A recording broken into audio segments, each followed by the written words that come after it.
The conversation you are about to hear was recorded in 2020 during the height of the global pandemic. And now, Global Comedy Studios presents, Is This a Bad Time to Talk? All right, I'm calling my friend Pat Finn. Today is May 19th, 2020. It's 10:45 LA time. Pat is hilarious, funny, good guy. I mean, he is among the funniest, nicest fellows and humans you're going to meet. He's been on tons of stuff. I.O., Second City, The George Wendt Show, Murphy Brown, Middle, movies, commercials, but he is loved by all. Hello? Pat Finn? Yes. Hey there, this is Ali. Is this a bad time to talk? No, this is a good time to talk. How are you, buddy? I'm good, man. AKA, I'm here to listen. And I just have to, a little disclaimer, this is being recorded for quality purposes, just so you know. In New York City, where I'm right now, you got to let people know a phone call is being recorded. Yeah, exactly. Are you cool with that? Yeah. I've always been such a big fan of yours in terms of just your, comedic ability, your acting ability, and like you are to me one of the nicest guys out there who, who illustrates like you don't have to be a bad person to be successful in this business. And that's from the first time I met you. Thanks, man. It's funny. I used to have this bit I did with, I think it was Brian Stack, about this thing called the Nice Off, where I'd get the four nicest guys I know, you, Brian Stack, Jack McBrayer, and TJ Jagodowski, and do a nice off to see who could be the nicest and who would get, like, knocked out first, until it's down to the nicest guy. We're like, no, you're way nicer than I am. No. I mean, I guess maybe a little. I'm like, you're out. Next. You're out. We played my wife, who's awesome, and our three kids, obviously, with this whole thing going on, have been doing different things. And one of them was, I turned to my wife and I said, any game that's not played during this pandemic is given away. Like if it's if it rains, or if it's 4 days of straight rain, or we go to a lake house. So we as a family played Monopoly, which is great.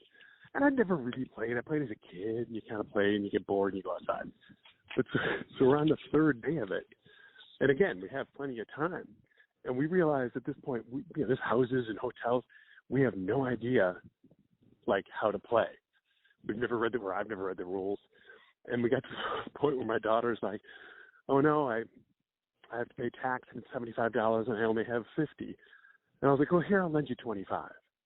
And then she's like, oh, that's so nice. And then she got some money, and she goes, oh, I'll give you $100 back. And then we're literally just lending each other. It's the opposite of cutthroat. And then we realized all of us had the money, and the bank had zero. So we just basically taken all the money, and nobody could win. So I was like, maybe we're just all too nice to play Monopoly. I'm not too sure. But yeah, those guys are ridiculously nice. But I mean, it's just like, it's interesting because, we came up with a lot of people, but there are certain folks who are just always, I don't know, there's no one who doesn't like you, love you, and respect you as a performer. We're right back at you, man. Come on. Well, no, I don't know about that. I don't know about that. Come on. I don't know. I will say that, it's one of those things where I think the people that I met were so nice, and I think, improv and comedy, to me, is kind of, in a good way, it's a humbling craft.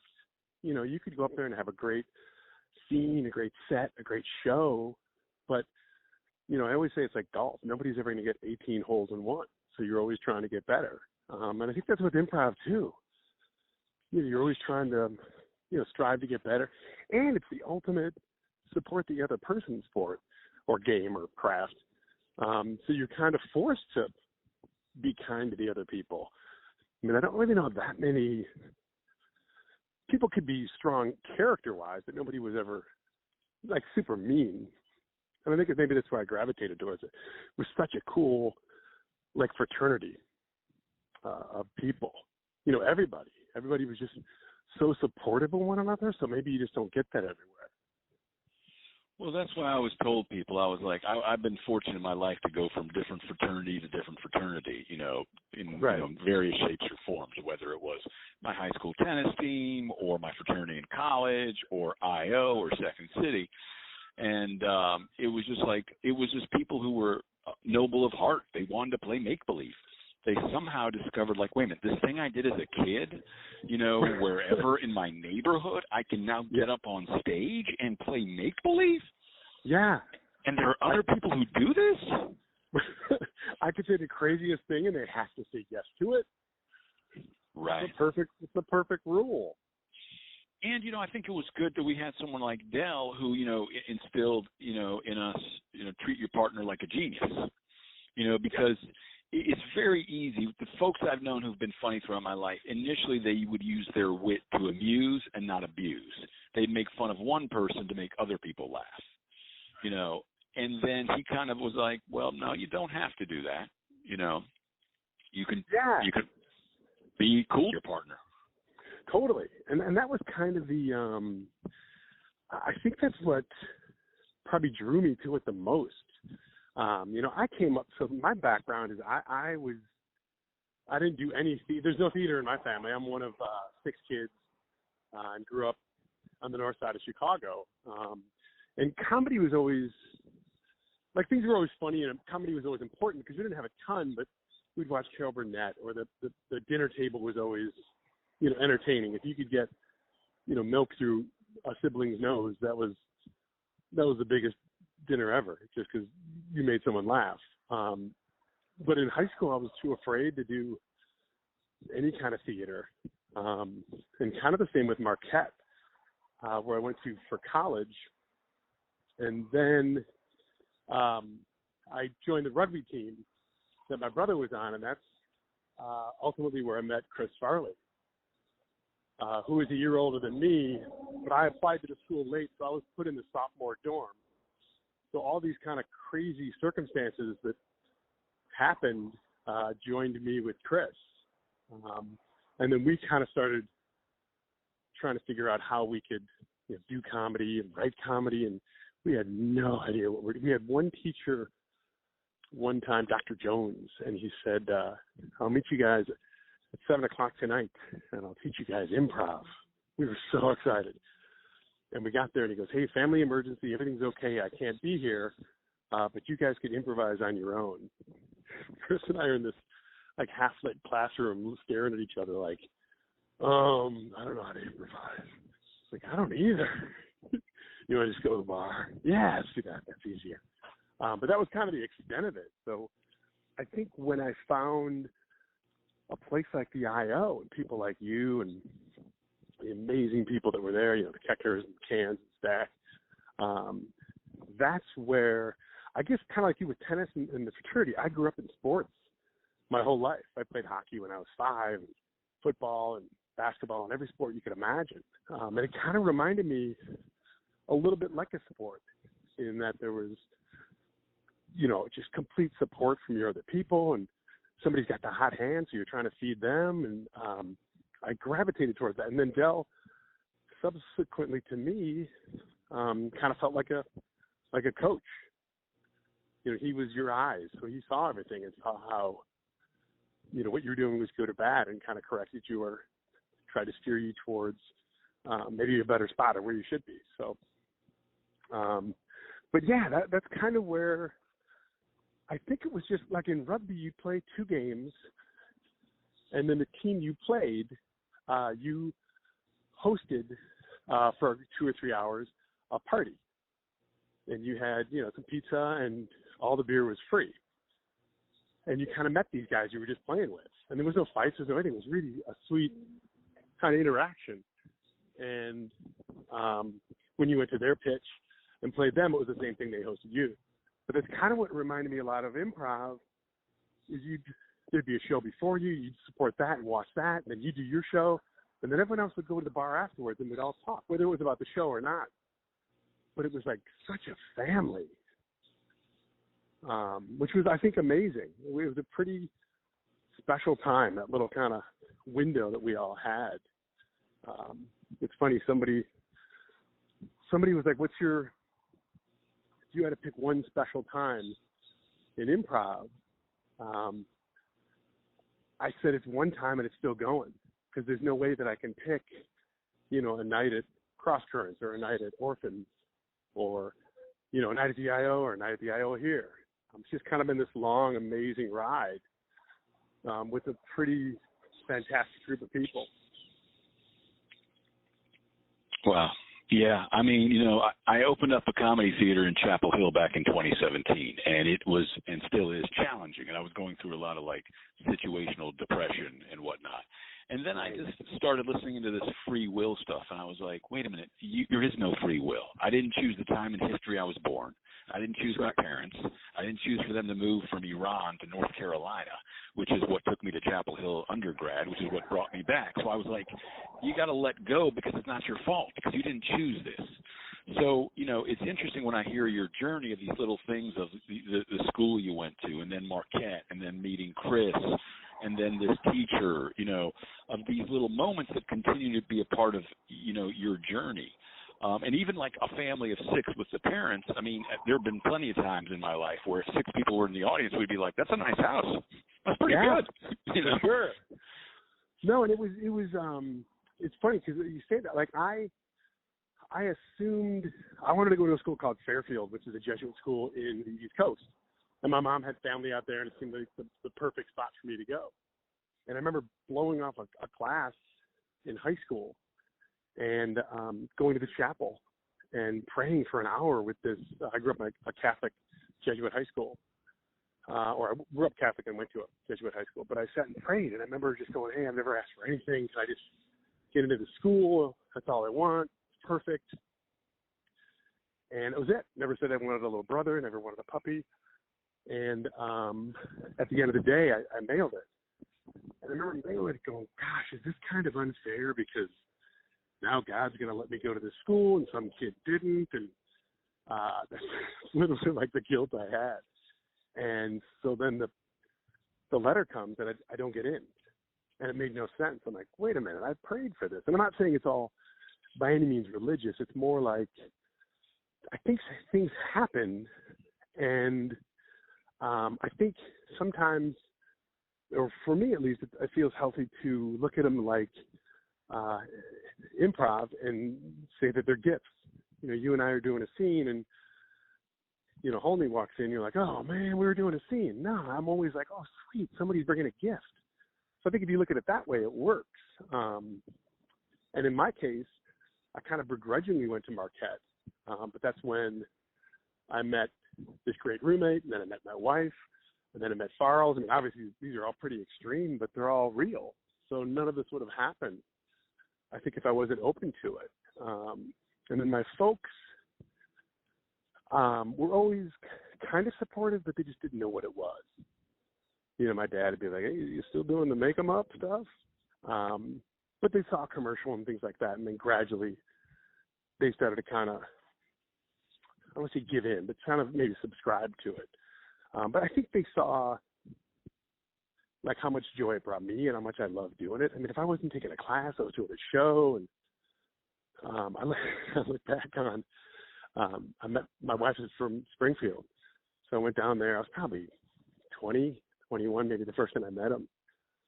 And I remember talking to the dad down in the basement over a Hams. And he just goes, so what do you want to do with your life? I was like, I think I want to be an improviser. But I'm like, how he didn't just point at the door and say leave is ridiculously beyond me. I never got that. But he supported it, man. He was in my corner the whole time. So, yeah, it's just wild. Here's another weird little nugget. Not so much about comedy, but so I got put in the lounge at Marquette, and the kid I got put in the lounge with, there were 2 other kids, and one of them turned out to be a kid from the next neighborhood. And we kind of had friends together. And then we ended up rooming together and becoming super close. His name is Mike Brennan. And great guy. Married a girl from Marquette. They have 4 kids. So we were roommates. And now his 3rd son, Jimmy, and our 3rd, Ryan, are both going to Marquette, and they're both rooming together. So it's like, dang, that's just crazy full circle. So, yeah, it's crazy. It is. It is magical. And really, just for the fact that Chris went there and that he and I just clicked right away. But that was just kind of the mindset, I think, of all of us back then. You know what I mean? Just, you know what I mean? Like, if you and I were like, let's road trip to Madison, we'd get to know each other, and have an amazing time. Like there was just kind of this like mind, I guess, with everybody. And it was. I think that also contributed to the play, the fact that if you feel it's a safe place, I think creativity's going to blossom in any capacity.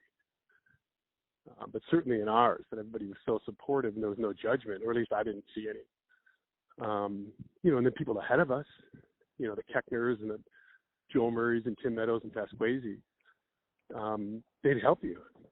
They'd give you a hand and bring you up. So I think that all made us comfortable and I think better performers as well. Don't you think? Yeah, absolutely. Let me ask you this. So the Fairfield School you talked about, was that in Connecticut? Yeah, it's Connecticut, the Stags. Can I tell you something? What if I told you this past Saturday we drove by there? See, that's what's crazy. That's the stuff I love.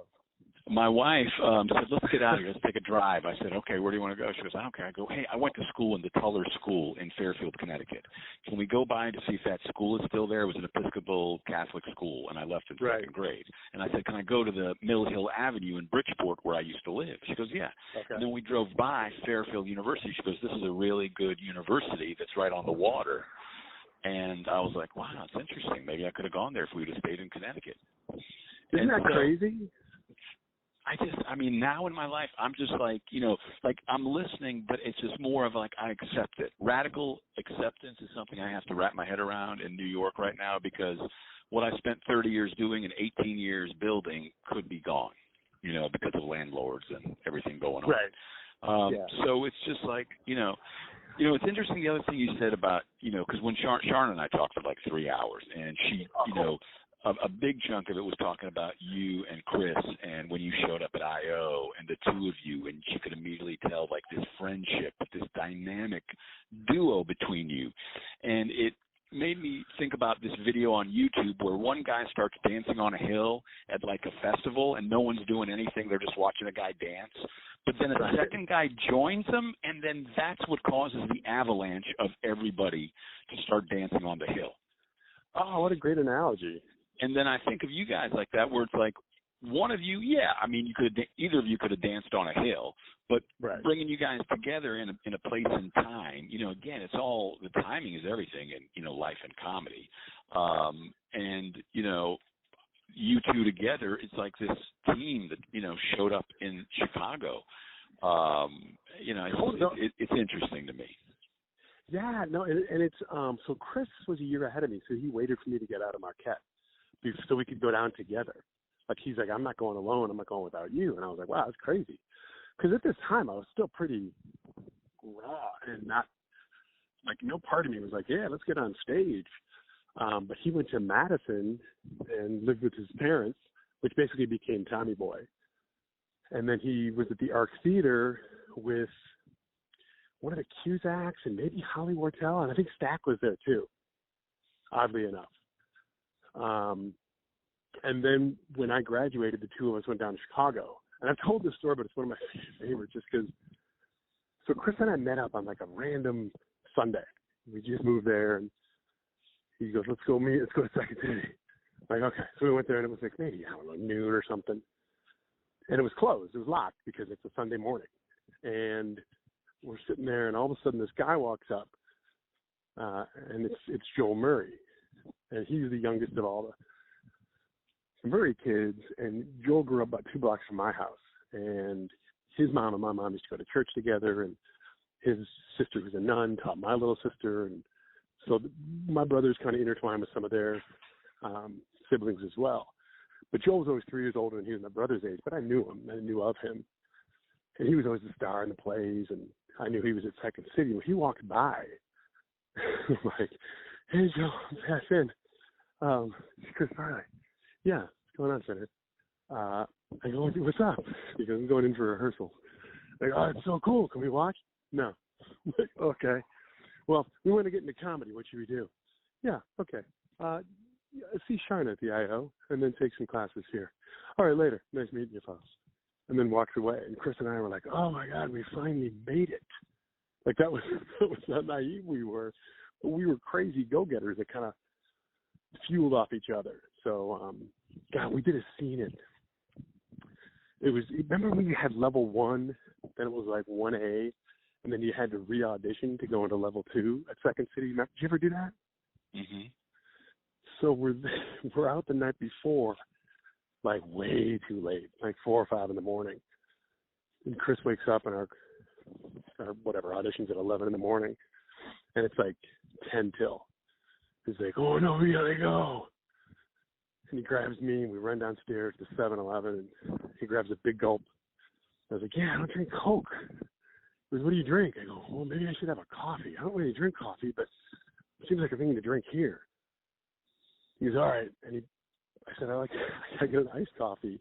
So I fill up like the big gulp, which basically was almost the entire pitcher or whatever, goblet of coffee. And so we get into a cab and we pull up like right at 11 as I'm finishing my coffee. And so there's people doing a scene. And then they go, "Okay, 2 more people." And by the way, Farrells and I we didn't go up right away because we had to each pull a prayer. There was a priest called Father Naus, and he taught philosophy of humor. And so he gave Chris and I a prayer called a clown's prayer, which is really an awesome prayer, and it kind of hit both of us hard in a good way. So we both read the prayer and put it back in our pockets and ran up on stage. And director just goes, "Okay, your location is pet shop, go." And I just came running out and just was screaming, half the pets are loose. They've escaped from the cages, blah, blah, blah. Because I was so hopped up on coffee. And it was really high energy. And the other person in this scenario had to enter after 30 seconds. So 30 seconds goes by, and then you just hear Chris screaming from off stage. And then he comes out and just tumbles on the floor. And he's like, "For the love of God, I'm on fire. Put me out, grab the ferrets." And just doing all these crazy physical moves.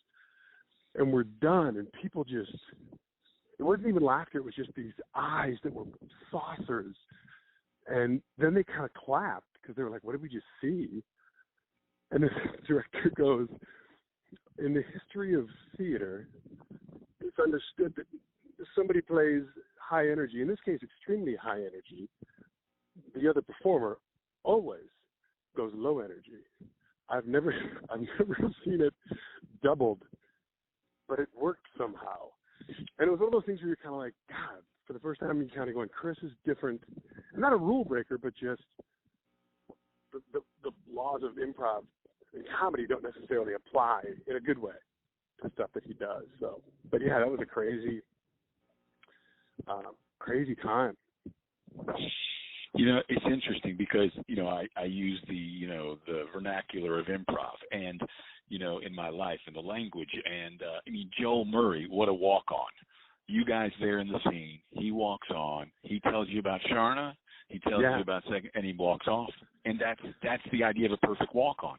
You walk on, you do your thing, you pass on some information, you move on. Yep. And that's a great point. And it's funny because I ended up teaching for a Chris Farley festival. Somebody had asked me to teach. Like, will you teach a class? And I said, yeah, but any money given, mine goes to I don't want anything. I just want it all to go to the charity. In this case, it was for the Chris Farley Foundation. And so I did it, but it was more a challenge. I just want to see if I could teach. And I coached the kids and stuff. And but so I did it. And afterwards, Sharna's in the lobby, and she goes, "Hey, what are you up to? You just got here?" She goes, "No, I've been here the whole time." I go, "Where?" She goes, "I was in the balcony." I go, "Oh my God, I didn't even notice you." She goes, "Well, it was dark. I just wanted to see if you could teach." I was like, "Oh my gosh, that's so wild." I go, "Do you have any notes?" She's like, "My only note is you should teach more." And I was like, "Really?" And she had really nice things to say. And subsequently, we've gone back to Marquette to talk to the students with Danny Pudi and the Farley brothers. And then when my daughter went to Boulder, I approached the business school and said, "Hey, I teach improv. I taught at LMU and Pepperdine and UCLA and Indiana. It's gone really well, and it's a pretty big deal right now, improv." And they didn't say this, but they were like, right, improv. So you want to teach the children witchcraft? It fell apart until a year later. The dean from Marquette just happened to take a job at Boulder, and she asked me to teach or give a seminar to the advertising class, which I did.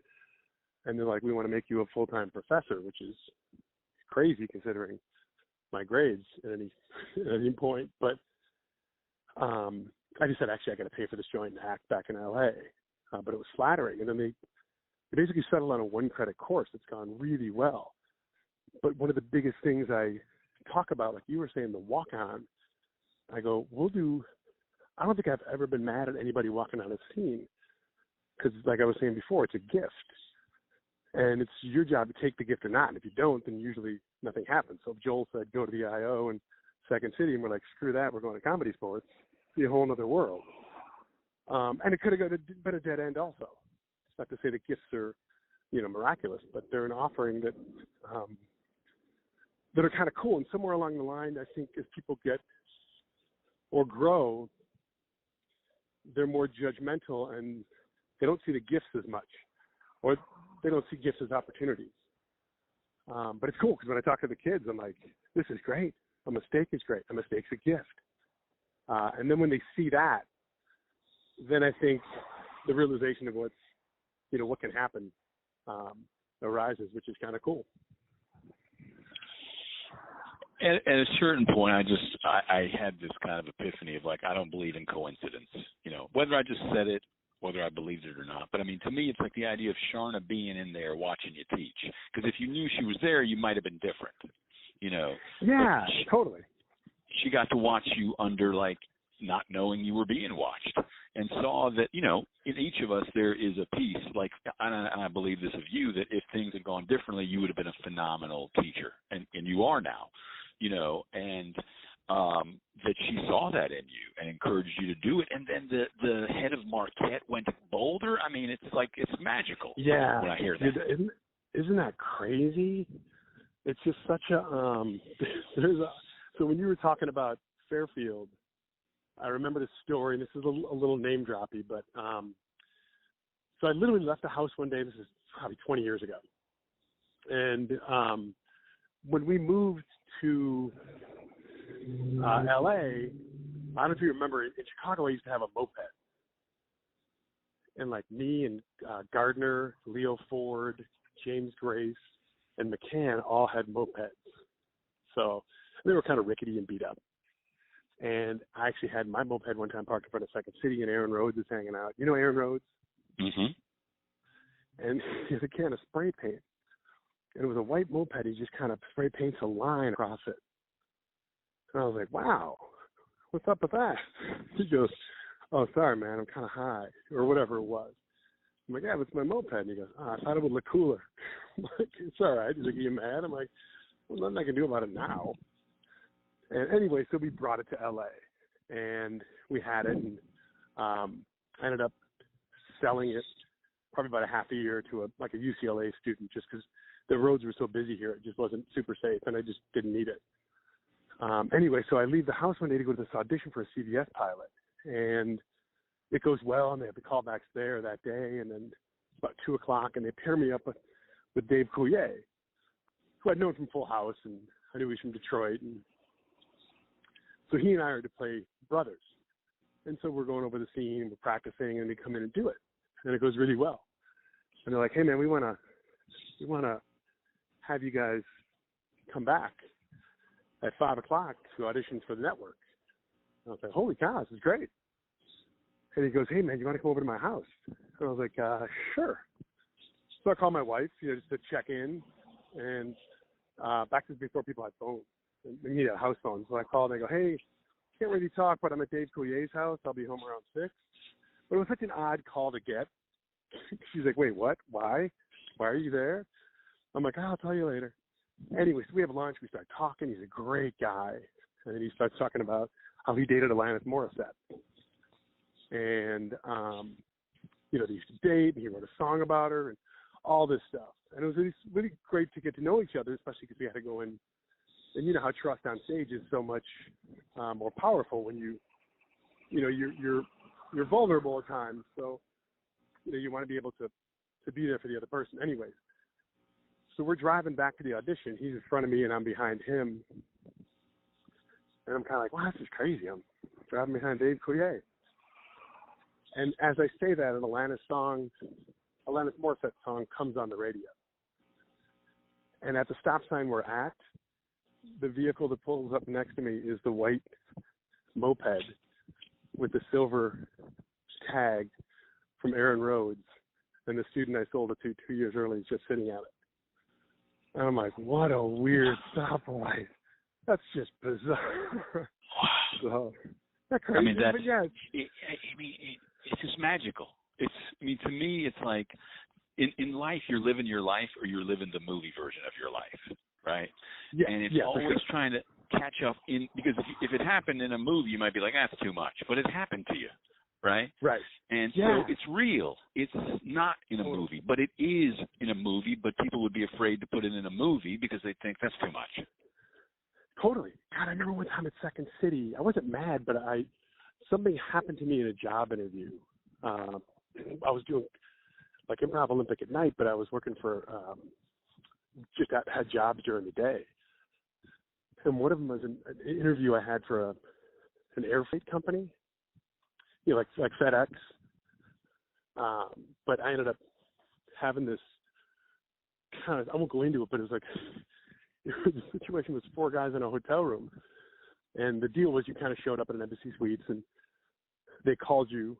You sat in the lobby and they called you, and every 15 minutes there was another applicant that would come up. And it was the second day, so they'd narrowed it down to maybe 50 people. And so I went up for this interview, and the guy, it's a longer story, but the end of the story is the guy interviewing me said, hey, the next guy's coming up. You did great. You're fantastic. We have nothing more to ask or need you for. But I've never done this, and I've done this my whole life. I've interviewed people all over the country for 40 years. And I just had a weird thought. You said, you're a people person. I said, yeah. And he said, would you interview the guy coming up? Like the next applicant. Which is just a crazy thought. And anyways, I said, yes. He goes, you don't have to. Again, he goes, it might not even be legal or ethical or whatever. I said, no. And, the kid was super nice, and I was super nice to him. It wasn't like I was a jerk to him, but I pitched the idea to Shelda Batinkinen at Second City to do a scene. Jennifer Bill and I tried to do it a few times. And he goes, tell me the story. And I told him the story, and he goes, yeah, it's not going to work. I go, why? And he goes, nobody will believe it. I go, but it happened. He goes, doesn't matter. Some things that happen just don't play. But I thought it was the wildest. And we tried so hard to get it to work. Joel and I always say, one of our things is, Joel and I have tried probably hundreds of times, but I don't think there's ever been a funny golf improv scene. It's so hard. Have you ever done one? Yeah, I mean, look, I love golf, and, any chance to do golf object work. No, totally. It just doesn't, I don't know if it doesn't translate, or I don't know what it is. Maybe it just looks so awkward. You can shoot pool in a scene or throw darts, but golf is more lanky and awkward, perhaps. But yeah, it's just one of those, you can never get any miles out of it. It's funny when because there's these things you're bringing up that's bringing up my own memories. And I usually, when I talk to people doing this thing, I've only done like 15 of them. I don't talk too much. I'm just here to listen, really. Sure. But, and I know, your relationship with Chris is like brothers from another mother, and you can definitely just feel like you were just brothers. And, for me, he was someone who I saw in Chicago, but one time he came and saw our show at the Belmont space at I.O. and sat in the front row. But by this point, he was already Chris Farley on SNL. Right. And afterwards, I was walking, got a 6-pack of beer with my girlfriend and her friend, and we were walking after the show, and all of a sudden I heard, Ali! Ali! And I was like, what? She was like, that's Chris Farley. I was like, come here, man. And then he was just effusive with like, that was great, man. Stick to it. You should do this thing, man. That was amazing. You guys were so good. And it was at a time where I was ready to let go. Isn't that crazy? I was ready to stop and get into advertising because I'd been taking advertising classes at the Ad Center in Chicago, which was also a great experience because you got to work with real advertising people in their homes. They'd have classes, and I liked advertising. Right. I love commercials. I love advertising. I love that world. To me, they're like little short vignettes and films. And I was okay with it. I was okay with it, you know. And Sharon had to push me to put me on a team to begin with anyway. But that one moment, and then some guy, you know, screamed, "Hey, Chris Farley, I tried to get in your show, but I didn't have jack squat." And all of a sudden, you saw him shift back to having to deal with people like that. Yeah. But for a moment, I got a chance to, like, you know, bask in his genuine kind of charisma and kind of praise. And, you know, that was like the one moment I had with him in my life where I was like, this is a moment. He knew my name. He called me over. We had a second and a connection. And then, but also he was supportive to you, which is oddly enough what you maybe needed at the time, which is always so kind of goosebumpy, and I love that stuff. And so when I was in Los Angeles, I was there. My partner I was with at the time, she got a job on a TV show called Vibe. And one day she called me up, and I said, "What's up?" She goes, "Turn on the news." I said, "Why?" She goes, "Chris Farley just died." And I go, crushed me. And I turned on the TV, and the wall of names of Second City came up. And they used to do it alphabetically, right? And I had quit because of my own craziness. And I saw that wall of names and how my name would have been beside his had I not quit. Oh, yeah. Yeah. And I was like, I got to go back to Second City, and I got to put my name on that wall beside his. Wow. Isn't that crazy? And then I was in Second City. You know, I was in Chicago. I used to go back for their holiday parties. And, you know, they were all taking a bus up to Madison to pay their respects for his funeral. Yeah. And I was staying with some friends near Second City on Mohawk, and had to wake up at 5:30 to catch the 6:15 bus. And this guy who lived there said, "I'll wake you up. It's no problem. You know, I get up at 5:30 every morning. I'm a stockbroker." I'm like, "Great, thanks." So I slept in the you know, couch in the ground floor. He was on the third floor.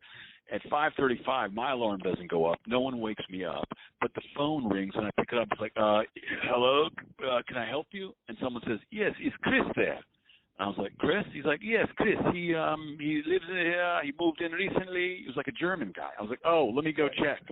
So I went up to the third floor, and on this guy's bed, he'd hooked up with someone and slept somewhere else that night. But on his bed was a note card that said, "Wake up, Ali." Right? Oh, wow. And I went back downstairs and said, "I'm sorry, he's not here. Can I take a message?" He's like, "No, that's all right. Tell him this is Chris. I'm calling from Germany. I'm sorry for the time difference and to wake you up. I apologize." But that's what woke me up to go catch that bus, or I wouldn't have been able to get on the bus to get up there. Now, also at that point, I'd stopped performing after I got fired from Second City the first time. I was like, "I'm done. I'm not going to perform again. They're going to say, that was the last time you ever performed." And then you realize no one cares.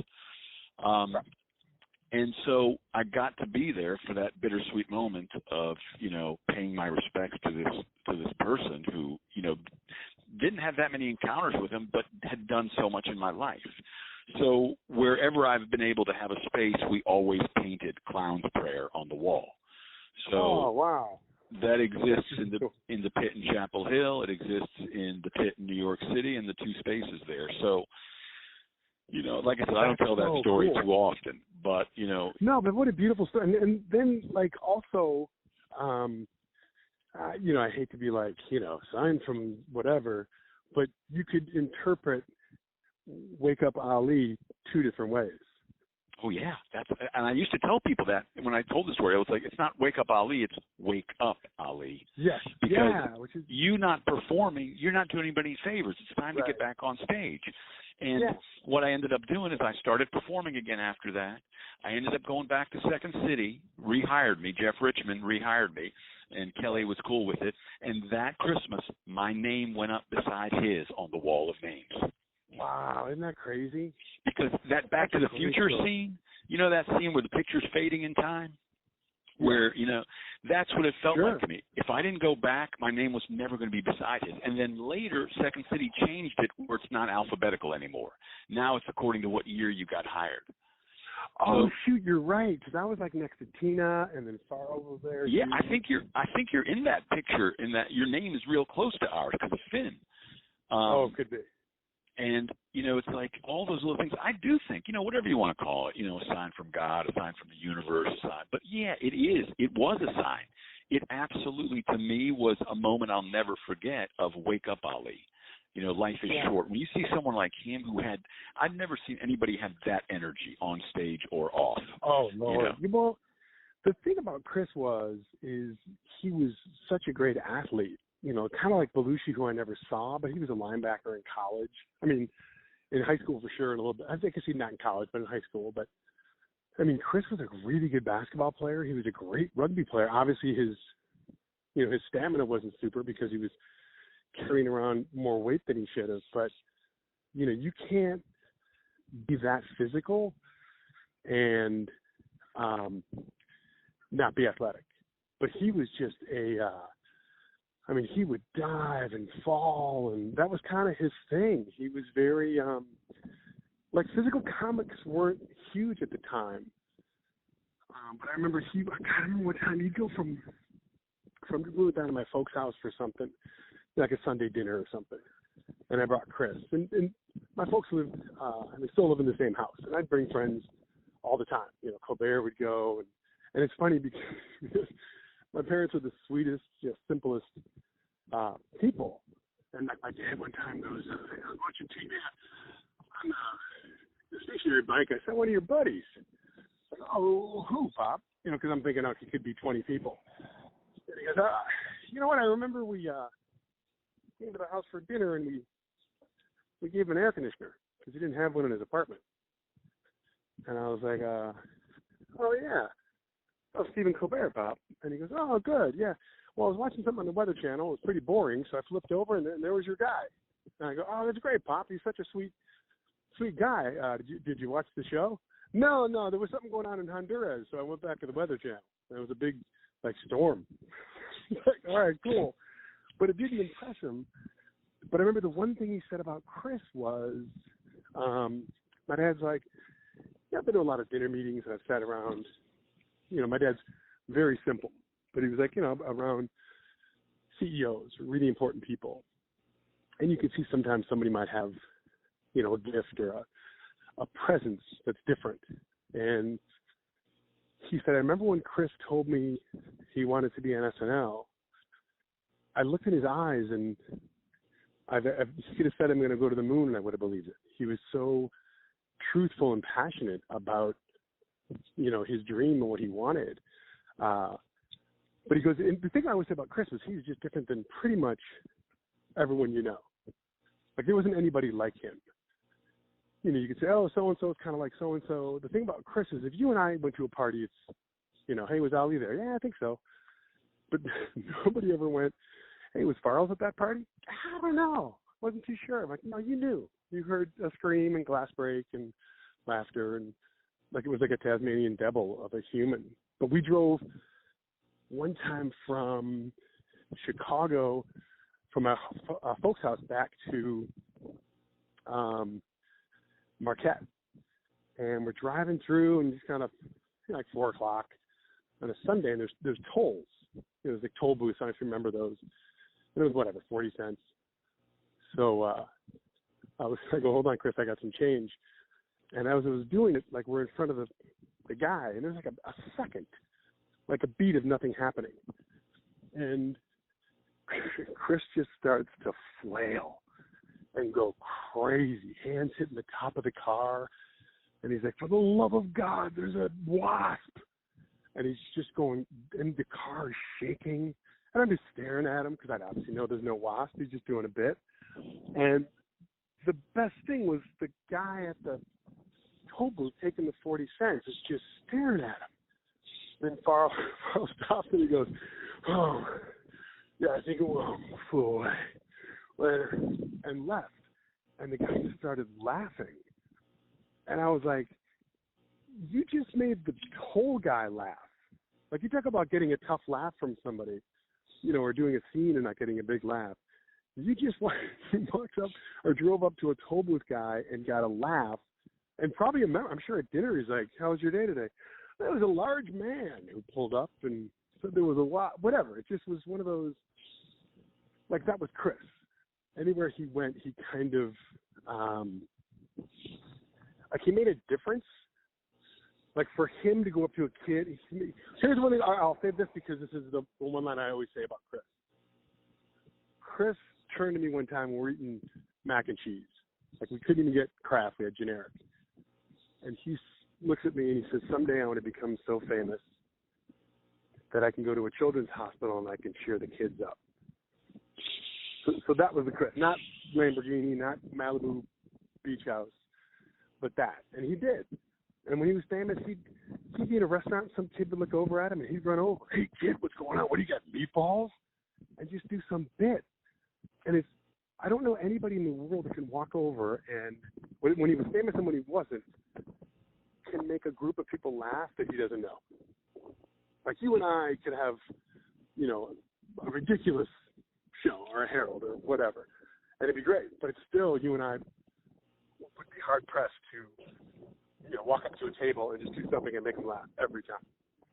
And that's where he was different, kind of like you said. It was just larger than life always just seems like what you say, but and it's funny too, even in the classes that I teach and stuff, talking to the kids, because he's still big. I mean, all the students know him. So it's just kind of wild. I will say the one thing I like is that when they've done a couple documentaries, and we all talk. And mine is just, I never did drugs with Chris because that just wasn't my thing. We drank, way more than we probably should have. But he went to church all the time, and he did charity and was really a sweet person. But then it's interesting, too, because you get people like Odenkirk, who's, a great guy, who was like, "Yeah, I'm pissed. Thanks a lot, Chris. You screw up, and now you're out. I don't get to hang with you anymore. I don't get to play with you." So it's interesting takes on it all. But I like the idea that I can present the fact that Chris was such a great guy, and just kind of, I think that's what makes it so different, is because nobody was really like him, like I said, if that makes sense. Del used to love Chris, and he used to use him. When people would get on stage and they tried to do something and they did it poorly, he used to say, "We didn't laugh at Chris because he got up there to be the worst ballet dancer he could be. We laughed because he tried to be the greatest ballet dancer he could be." And I was like, wow, that's true. Yeah. He wasn't trying to be a bad ballet dancer. He was doing it from his heart to be the best I can possibly be with the gifts I've been given.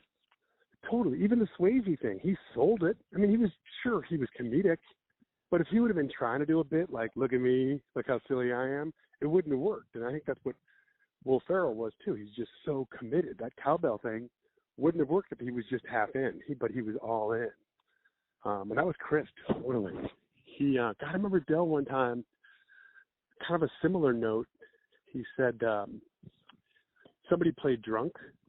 Like, they're like, "What's going on in here?" And he goes, "The reason you played that wrong was because you were drunk and slurring your words.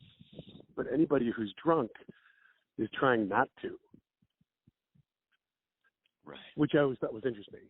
Because somebody who's drunk is always kind of trying to be like, "No, I'm fine." As opposed to, "Yeah, it's good." And it was just an interesting thing, kind of like your note about Chris. And Del was pretty savvy with his concepts and notes. But you're right, the genius one I've always like held pretty close to my heart. Played to the height of their intelligence. I forget the whole quote. It was either him and Noah. Remember they had that quote, like, "Treat your audience as if they're poets and geniuses." Yes. So they might aspire to be. But if you treat them like crooks and swine, you create the certainty that they never will. Yeah. Something yeah, like I mean, that. You treat your audience like poets and geniuses, and they will be. Treat them like swine, and they will be as well. But it's basically that, something along those lines of your audience will become how you treat them. Yes, which I've always, and I've seen crowds that turn on people, and you're like, "Hey, audience, that crowd sucks." You're like, "Dude, no, you're the one up 3 feet off the ground. It's your job. You can't. You lose the audience. That's your fault. It's on you, not them." I mean, we've had bad suggestions, but it still doesn't mean. Like when I remember in the beginning when people would always be like, "Oh, it was a crummy suggestion." I remember Charna was like, "There's no," or Dell, one of the others, like, "There's no bad suggestion. That's it. It's what you make with it. It means nothing. It's the relationship that kind of grows from it in the first scene." God, I remember we had a scene one time. We're all excited. I think it was Cross Currents. We hadn't been up on stage in probably 2 or 3 weeks, and Charna did this thing for a while. Give me something in the news. And for 3 weeks in a row, we got Mirth and Girth. Remember that? That was the Harold. It was the Harold Washington painting. Remember, Harold Washington died, an ex-mayor, and a University of Chicago student drew a fairly unflattering portrait or painting of him, like in kind of a girder and a bra.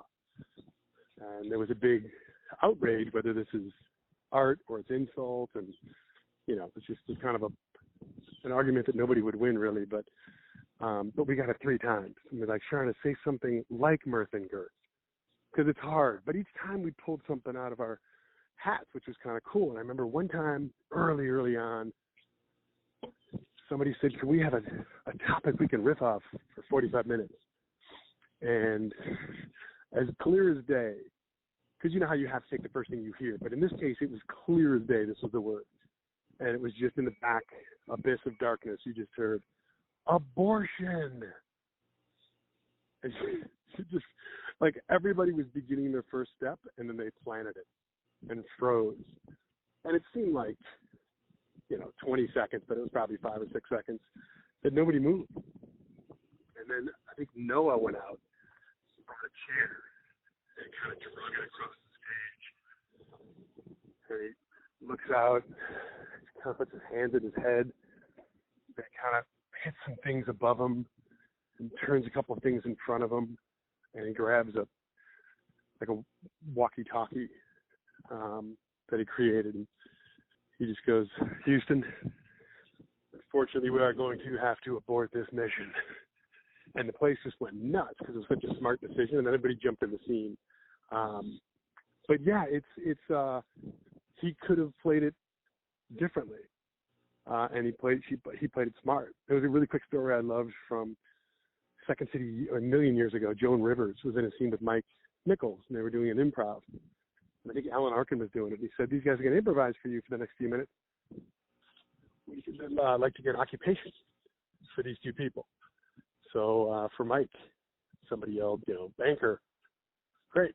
And for Joan, clear as day, "Hooker." Great. Thank you. We now take you to the scene. And Joan sat down, and Mike was going to enter, and Joan just kind of sat there, kind of moving her arms back and forth. And he said, "Honey, I think it's time."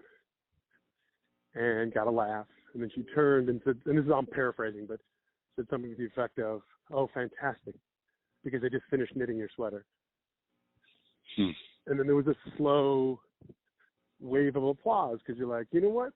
You just outsmarted somebody trying to get you with a very intelligent response or thought or retort. So I always thought that was kind of cool. Well, I mean, I think, it's all a game, and if you get that suggestion and you look at it from your ego's point of view, you may get upset. But if you look at it from like your soul's point of view, you're like, "All right, thank you, great. You want to play? Let's play." Yeah. And that's what Dell used to say about I think it was about Chris too, but also in general, it's like if you're playing someone on stage under the influence of alcohol or drugs or mental illness or a mental disability, they should be the smartest person in the room, not the stupidest. Yeah. For sure. I agree. And that's even, so one of the classes that I had, it was probably 3 or 4 years ago, Charna did a thing where she said, we've got level 5 is the highest you can go. And a lot of her students were saying, "What about a level 6? And she's like, "Well, you've kind of gone to the top. and you're also being taught by people like, Paul Valancourt, who's the best, and all those people there, James and everybody. And so she said, what if we brought somebody in that like wasn't a teacher per se, and but it was somebody perhaps you knew or knew was on a team, or you knew him as an alumni. So Shauna asked me. I said, yeah, I'll do it, sure. So it was like every Wednesday for 8 weeks, and it was 15 people, and it was 14 women and one guy. And I was like, wow. Just so many different things came to mind. One of them was, I love the fact that, when you and I came up, there wasn't a lot. And I don't mean to say that these people were the only ones to, I think, create a better world for everybody, including women. But I do have to say that Rachel, Tina, and Amy, Madeline Long was great, but she was really on her own. But Rachel, Tina, and Amy played so smart and so well that's what I think created a world where a class could have 14 women. And the first day, the guy at the break goes, I'm going to quit and jump into another class. I'm like, dude, you're going to learn more about yourself, people, and improv being in this class than you ever can in any other class. Like, if you don't like it after the first or second time, split, and I'll jump you into another class. And he ended up staying and was great. But the thing I told him was, you got to play smart. I do a scene with Tim Meadows. Tim Meadows isn't black to me. Tim Meadows is the guy buying my house. Tim Meadows is the person who owns the bank, who, you know what I mean, is the CEO of whatever. And the same went for women. I said, if I see one, prostitute or dumb blonde, I kind of lose interest because I know you're smarter than that. So take this opportunity. There's so many. I remember Del saying one time, somebody played a kid in a scene for really no reason. And he goes, there's like 10 million people and characters you can play, that are close to your age. So if it's not absolutely necessary, you don't have to play an old person or a kid. Play somebody that you can relate to. And I think that'll help you, which I always thought was smart. But these women were fantastic. And I said, doing a scene with Amy, Tina, Rachel, you know what I mean? You were there too. Like, you didn't think, oh, hey, honey, what time's dinner? It just kind of didn't cross my mind because they were so good and so smart. And it was a really cool class. And also I said, I grew up with two sisters, and I have two daughters, so I'm all in on the, equality deal. So it was a really cool thing, the class. But yeah, to your point, that was the first thing. I'm like, if this just becomes a free for all, then there's no reason for anybody to be here. But if you're playing smart, then I think we can accomplish something. One of the girls, women, went to Second City, and I think she's now on a touring company, which is really cool. I was very lucky to have worked with Tina and Amy and Rachel. We were in the same touring company at different points. And to me, I never thought of them as anything but improvisers and actors. And I was just like, I'm running with wolves. They're not she-wolves, they're wolves. When you're up there with people and you're like, whoa, I'm running with wolves. These people are fast, they're good, They are, I got to hold on, just to be on stage with them. And, that's the way I felt, with them. And, anybody else I've been lucky enough to play with, it's just you're an improviser and an actor at the end of the day. And I think that's one of the, because equally I had, Brian Stapp, Miriam Tolan, and Susan Nakamura, and Teresa Mulligan, like same thing. They were all just so fast and so good that it just presented a world of, I'd rather like be creative and find things than, worry about, a stereotype or something. And that's one of my favorite things about improv is that, and I'll tell kids like in the class or anything, but what's so cool about it is you could be, a model, or you could be overweight or Catholic or agnostic or Jewish or Republican or Democrat. you could be anything, and that's what makes it. I think that's what just creates a better stew. And I'm glad even Second City went to 3 women and 3 men. I think that's super cool, and certainly if address diversity too, which is I think well needed, and it's a voice that needs to be heard as well. So yeah, it's a pretty, like, even touring.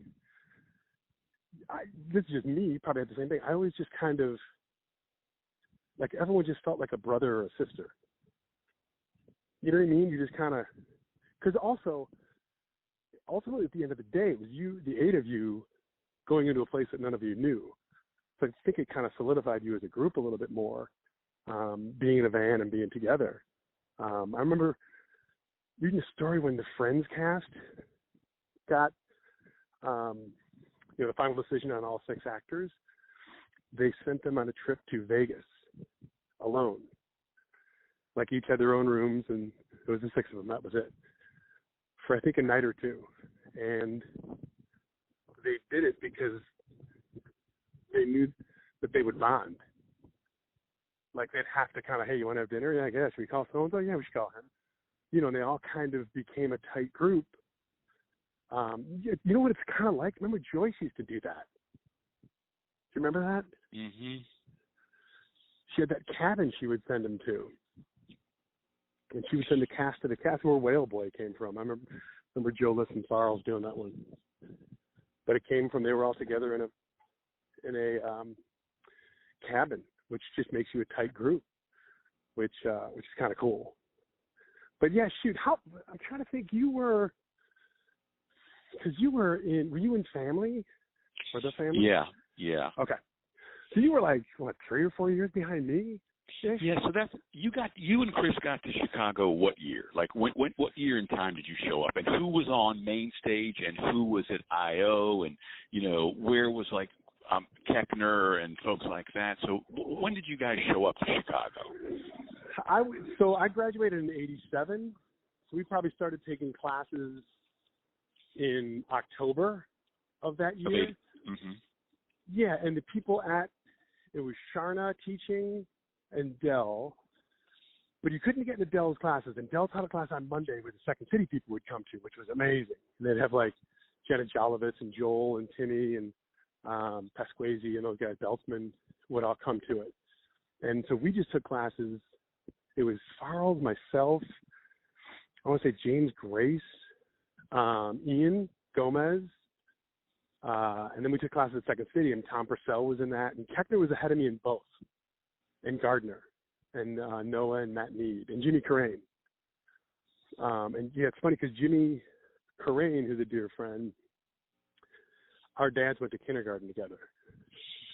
Wow. Like, I've known Jimmy my whole life, which is great. And the other crazy thing is Kelly Leonard, who's a dear friend, my dad coached us on the same hockey team. Isn't that crazy? Because we're the same age. So he was the next neighborhood over. But so Chris and I came and took classes around then, and then met Sharna. And at the time, it was basically, I think, Tequila Mockingbird, and then we became Fish Stick. Because Barron's Barracudas had just kind of, they retired or moved on because they all got Second City. So it was Tequila Mockingbird, which was Matt Mead and Carrane and Madeline and Noah and Keckner and Pete Gardner, which you look back on it, you're like, good Lord, that's an all-star crew. And then we jumped in with James, Farrell, Ian, myself, Leo Ford, Brian McCann, which again was an insane group. And it was funny because they were something more like cerebral, and we were more the, waka waka, kind of like physical and like faster. And so it was a neat contrast to see it. Similarly, when you were talking about, getting back into it, I remember Pasquazi, years ago, 10, 12 years ago, came to see a show when Beer Shark Mice did it. And it happened to be a really good show. And afterwards he was like, you know what? I might jump back into this thing, which was so cool because he's one of my favorite people. And one of the best performers I've seen. So it was just really neat to see how he and TJ formed something, and kind of like how you came back. It's needed and it's awesome. But so the wild thing was that Beer Shark Meisters did a show a couple months ago now, but Joel and Pasquesi and Mitch Rouse did a show after it. And it was just so cool to see. It was the same stage, but two totally different styles, which is one of the things I love about, the family would be certainly different than, Fish Stick. But Chris we probably took classes and performed for about a year. And then we auditioned for Second City. Chris got in, and they took 6 people, and then I was the 7th on the waiting list to get in. And so it was Chris, Danilo, Colbert, Rose, Jenna, Jolovitz, and somebody else I'm missing. But it was a great group. But nobody in that whole year, nobody left Second City. So I never got to be put on a stage or a touring company or understudy. So I was kind of out. And then Equity Rules said that I had to re-audition. So I auditioned again, and it just kind of went okay. I'd never auditioned before, and I think the first time I auditioned for Second City, I had so much adrenaline that they were like, who's this guy? And I certainly wasn't on their radar. So then I think the third time I auditioned and didn't get in, and they were having at the 6-month mark, they're like, we're having special auditions. And I just told Joyce, Joyce, I don't know, maybe I'm just not a good auditioner because it just might not be my thing. I'm always right there, but I just never win the final group over. And I said, she goes, what do you think we should do? And I said, hey, I'm doing a show tonight at the Tracks. And it was, Ian got put in that group too with Farrell, sorry. So it was me, McCann, and a bunch of guys. And she came to the show. And actually Jenna Jolovitz, who was touring, was put in, just did our show for the heck of it anyways as well. And it went really well. And her and Tom Giannis are the ones who came to the show. And afterwards, Joyce goes, you're pretty good. Why don't you come see me tomorrow? I go, what time? She goes, noon. So I went out, saw her at noon, sat in her office. She told a bunch of stories, and she hired me. And I went across the street and had a shot and a beer at the last act, and then came back and watched old tapes in that war room. Remember that? Mm-hmm. They just had tapes that you never had access to and scenes. So they had tapes from Santa Monica and Toronto and scenes I'd never heard of. And I just was like a sponge because I, as a kid, grew up in Chicago, so I was such a huge fan of Second City anyways. But I remember talking to Joyce years later, and she said, casts kind of go up and down.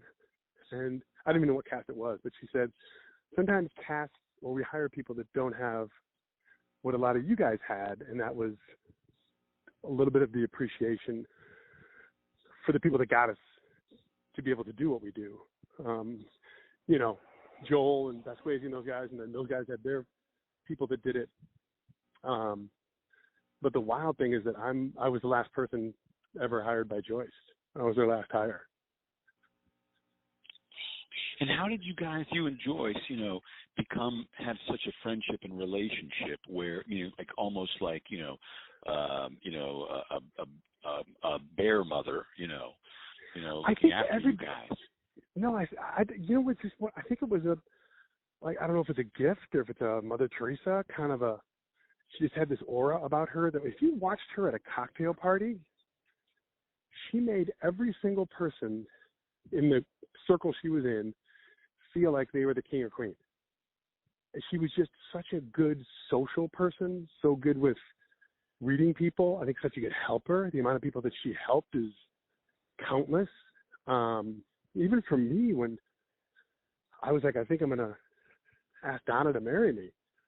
And she just wrote down on a piece of paper, 5 different jewelers, in Jewelers Row. And as soon as I said, this is from Joyce, they instantly took me in the back room. They're like, okay, these are Joyce's prices, kind of a thing.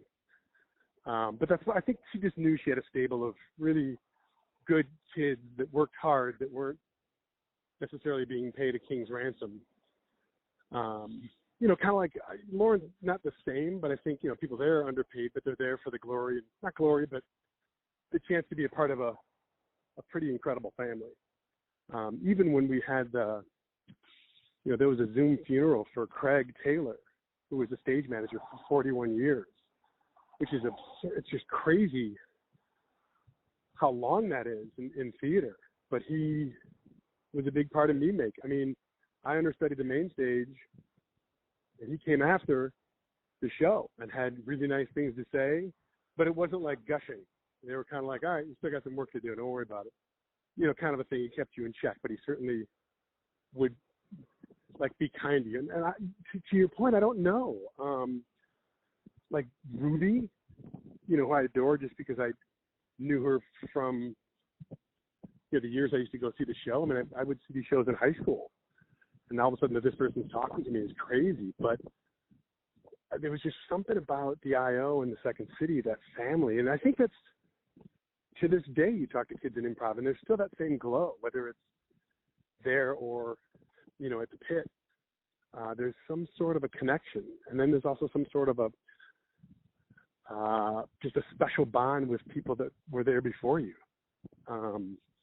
which is nice. It's kind of like being proud of coming from a really cool high school. It's just a place that you're just super happy to have been a part of. And both of them, both Second City and Improv Olympic, I think. Again, because of the people. I mean, dude, we had some great people. We did a thing. I did a TV show in New York, and I was flying back. And it's SAG, so they have to fly you first class.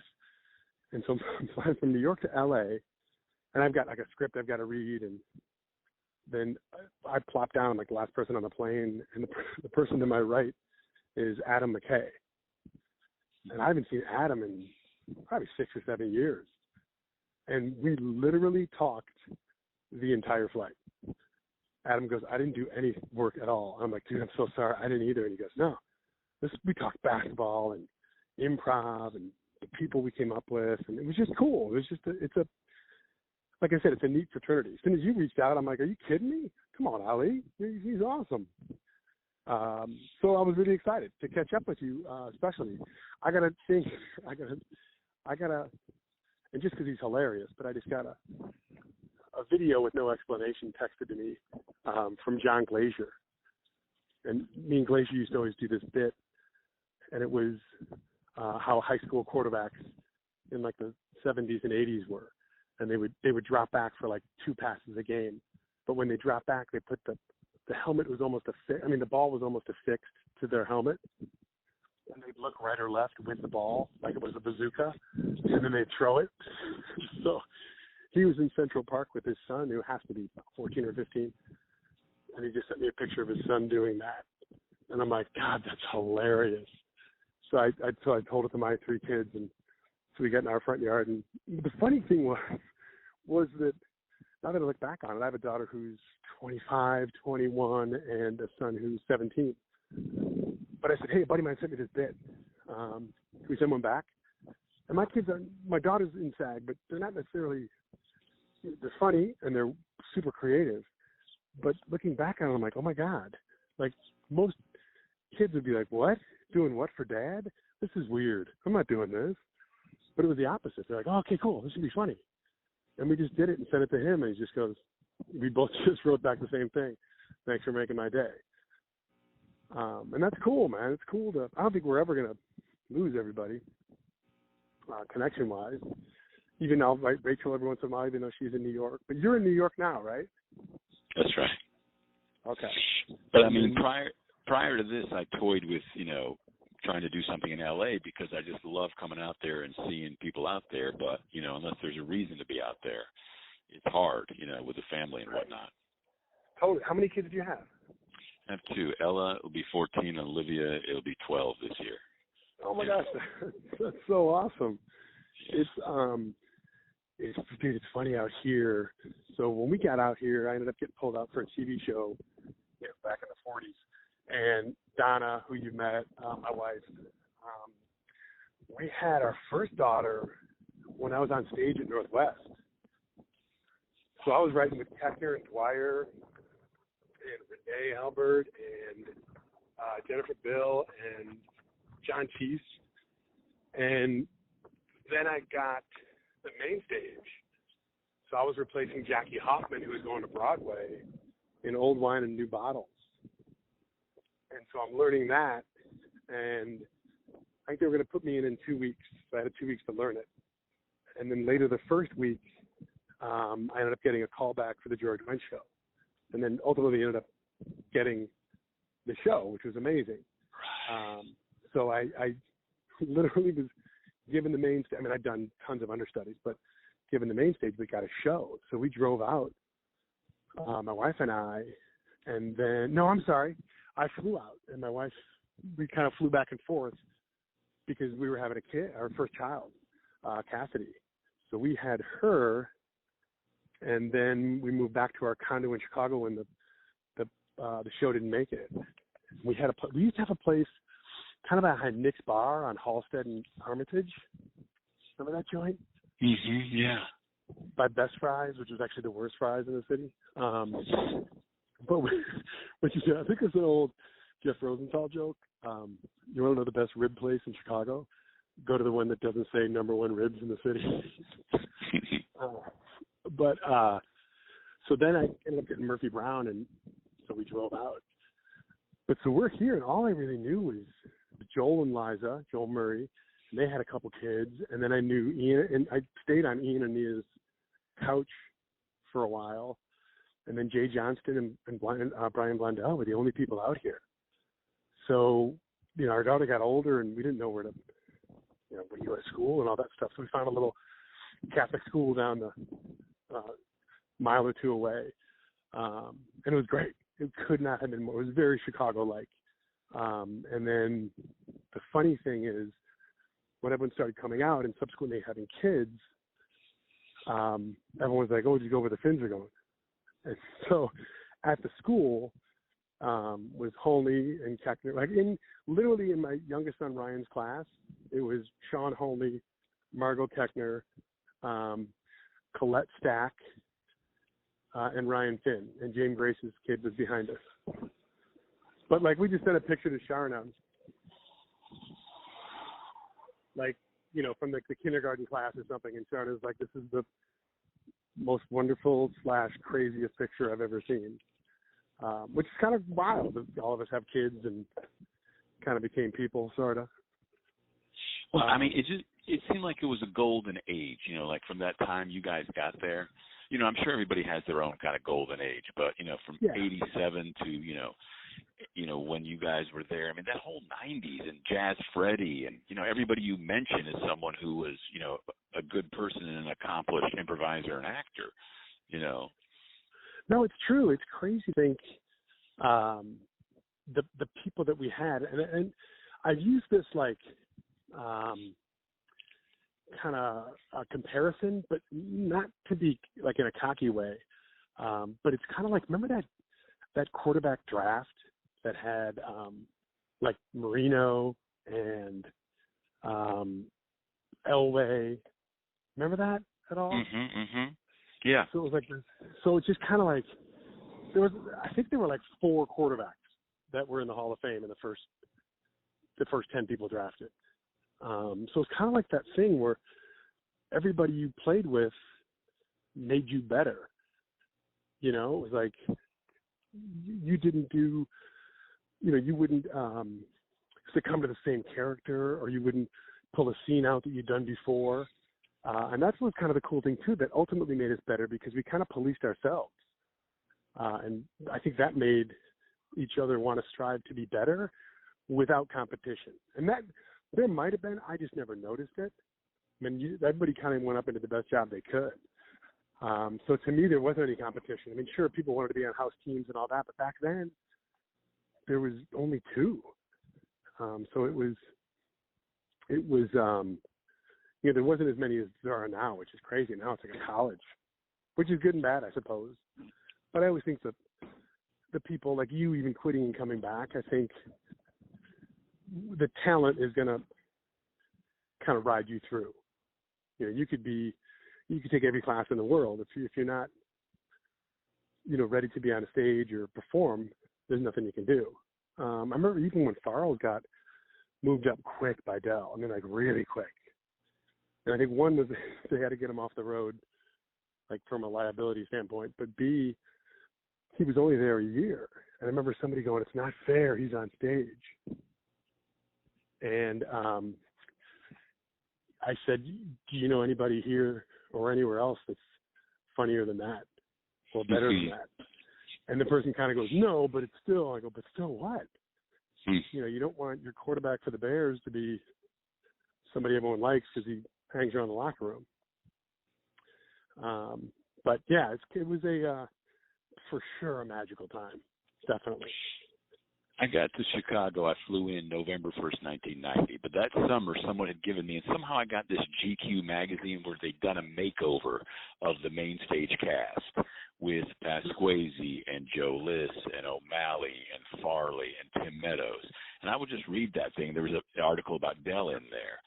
And then I got there in November, and Pasquesi was one of the first people I saw on main stage as the lights came up, and I got to talk to him last week for a large chunk of time. And it's interesting talking to you guys. You all are mentioning each other with such glowing, in glowing ways, and that's how I'm kind of going from person to person. People are like, "You should talk to this person.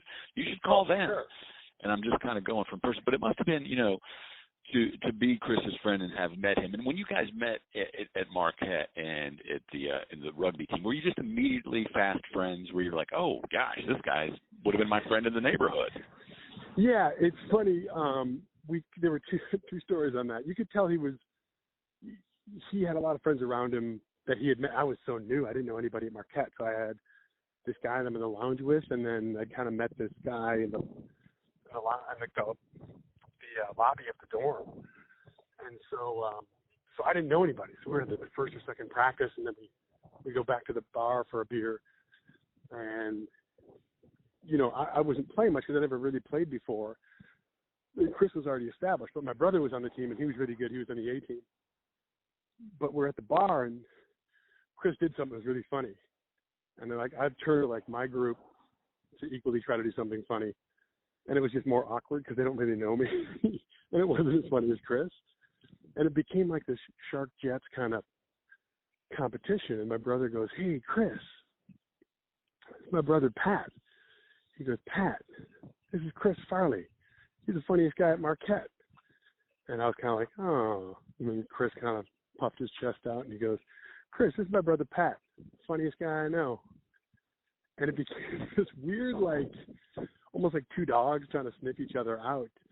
And then the next day or two, I'm walking down the street with a couple of freshmen, and these two girls were walking towards me. And I did a bit where they're walking on the sidewalk, and then I turn sideways and I start doing push-ups. So they have to go around me or they have to stop and, whatever. So I did it. And these three girls stopped. And I go, "How's it going?" And didn't get a laugh. I was like, "Oh, shoot." So I flipped over, and I'd never done this, but I started doing sit-ups. And I started just kind of doing the Rocky. And one of the girls goes, "That's really funny when Chris Farley does it." And I was like, "That mother." And so I on campus, and I'm like, "Hey, man, we got to talk." And he's like, "What's up?" Not cool to take people's jokes. "Well, I didn't take your joke." "Yeah, the push-up bit, that's my joke. It's my joke. I used to do it in my high school." I'm like, "I used to do it at my high school." And he goes, and some girl was like, "Ha, really funny when Chris Farley." "Oh, that's my girlfriend, Myrnie." And I was like, "Wait, what?" And he goes, and then Chris was like, "Hey, maybe we're doing the same jokes at different high schools.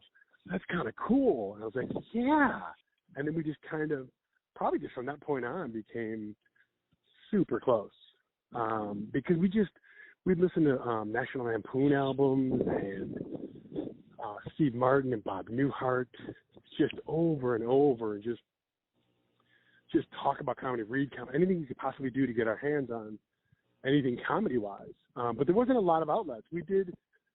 So there was one place, it was called Wimpy's Hunt Club in Marquette. Farrells wanted to get on stage, and I didn't. He's like, "Let's go do it, man." I go, "All right, fine." So we went down there, got like a cab. Nobody knew. It was like maybe 9 o'clock at night. And it was for the people that were in the bar. There was like 8 people. And they were just on their lunch shift having a burger and a beer because they worked at the Pabst Brewery across the street. So it's literally our clientele. And Farrells goes, yeah, we'll just go up there and just start being funny. And, maybe after like 10 minutes, I figure our closer, we should know, so we get out, and I'll take my hat off and hit you, and I'll be Skipper and you're Gilligan. I'm like, oh, okay, that's a great idea. So we go up and literally say like a sentence each and just bombs. And then we've probably been up there maybe 30 seconds. And then Charles goes, boop, Gilligan, and starts hitting me over the head with the hat. And I'm like, oh no, we've gone right to the closer. And we literally have no outs. And he just keeps hitting me, and then the guy finally turns the lights off. And that was it. And so we kind of tried to write some stuff. And then we got into a Follies thing where they had music and acts and different people that were students. And so we were doing that with a friend of ours, Jim Murphy, who ended up working for Pixar.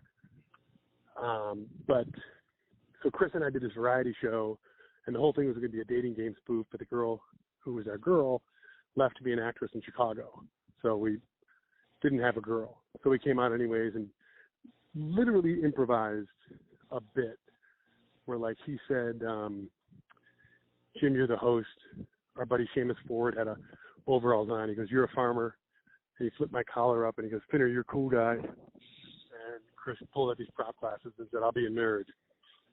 And so Jim goes out there, introduces the dating game, brings out Seamus, brings me out, and I go up, and there's like these high stools with a back to them, and I do like this crazy walk, and I kind of did like a ballerina split, and then I run over to the chair and I jump on it, and it literally went on 2 legs, and almost defied gravity how far back it went. And then it kind of sprung back. And then, but to this day, I'm like, it's almost like God's hand was like, oh, okay, this guy's got, he's going to do this for the rest of his life. Maybe I should fix it right now. So I got somehow propped back up and never fell. And the audience loved it. And they thought it was planned. And then Chris came out and fell and tripped, then fell over his chair. And then we sang a song, the Brady Bunch song, and we pretended like we were in the Zoom windows. And that was it. The lights went out. But I remember Chris walking off stage, and both of us were like, there's no way that should have been pulled off. And it wasn't genius by any means, but he's like, I think we're supposed to do this for the rest of our lives. And I was like, you could see in his eyes, it was like, yeah, that kind of was cool. And that was probably the first taste, for me at least, that I was like, wow, I like this. It just felt comfortable, even though, nobody in theory wants to be on stage. It didn't seem like we were afraid. You were nervous, but you had each other, and that's probably subsequently why we slid into improv. It must have been exciting when he got SNL for you guys, because you had, you had that journey from Marquette to Chicago to I.O. to Second City, and then it was happening. Someone was going to become a made man who's like your best friend. Yeah, it was kind of like, I think, I don't know if it must have been after. I think when Richter got Conan, it was almost like, hey, somebody from the Village made it, kind of a thing. Mm-hmm. So it made it real, and it was attainable. Now for Chris, you weren't surprised. I mean, he went out, I think he broke his foot, so he couldn't go out to New York, and he had to audition on tape. But it went really well. I remember Craig telling me he filmed it, and he goes, God, it was hilarious, which didn't surprise me, but I'm like, sweet. And Chris gets SNL, and he's just going crazy, and his family's amazing. They're going nuts. And so I get a call about, this is probably late July. And so mid-August, I get a call from Chris. He's like, oh, sir, what's up, man? How you doing? Good. How's SNL? That's great.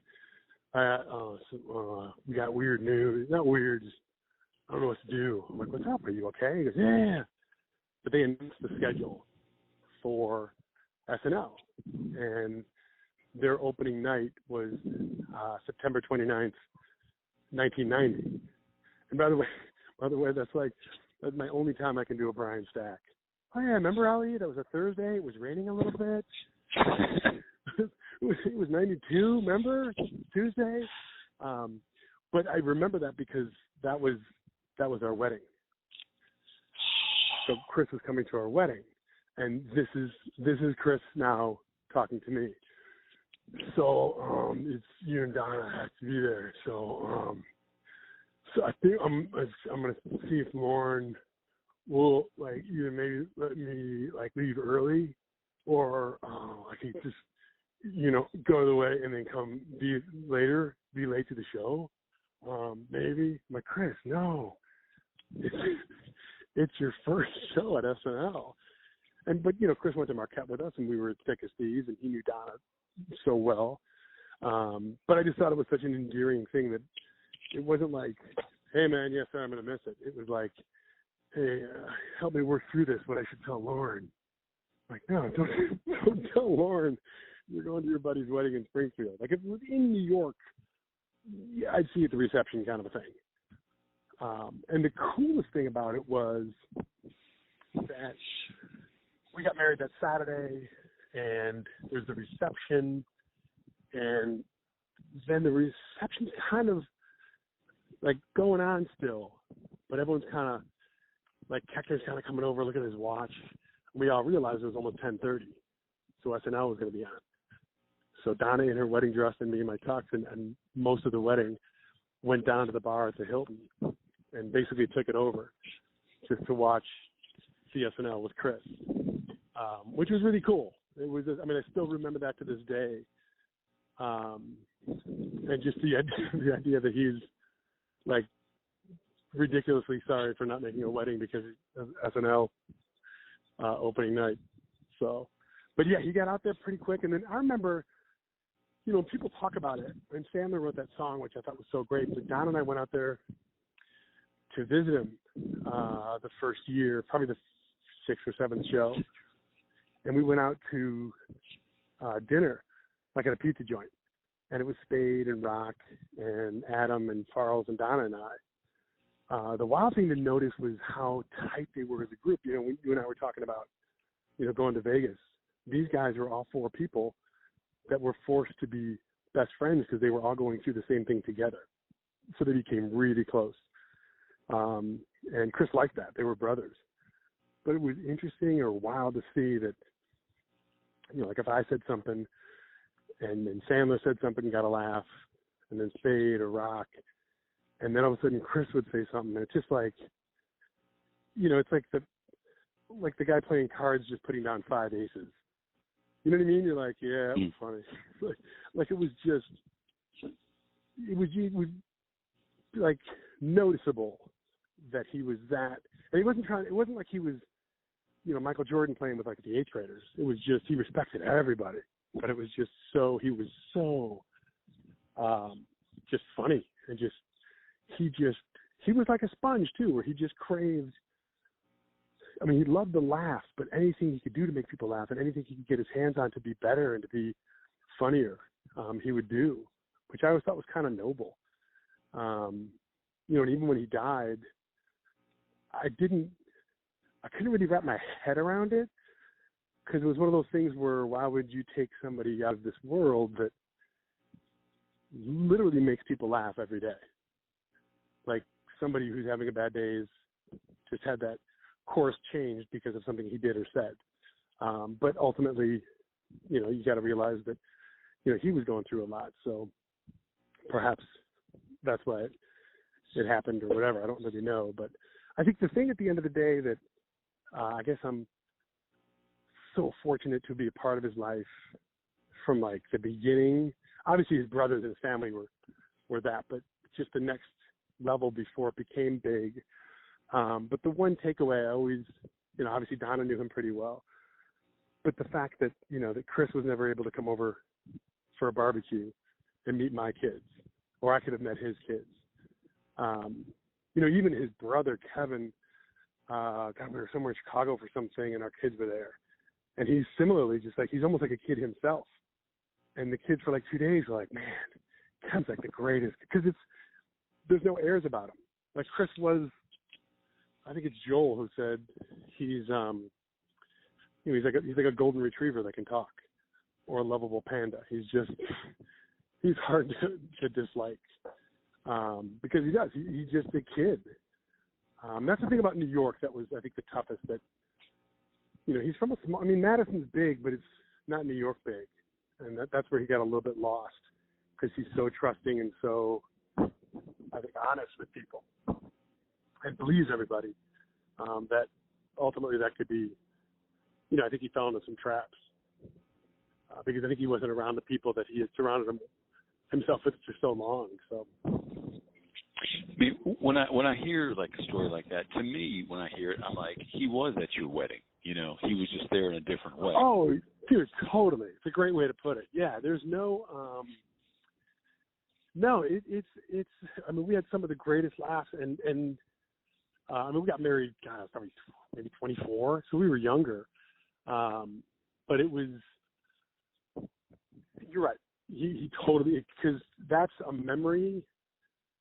You remember certain things, dancing and then cutting the cake and all that, the speeches. But I remember us all going down those stairs, and I think I remember it because my wife got carded, and she's like, "I'm in a wedding dress.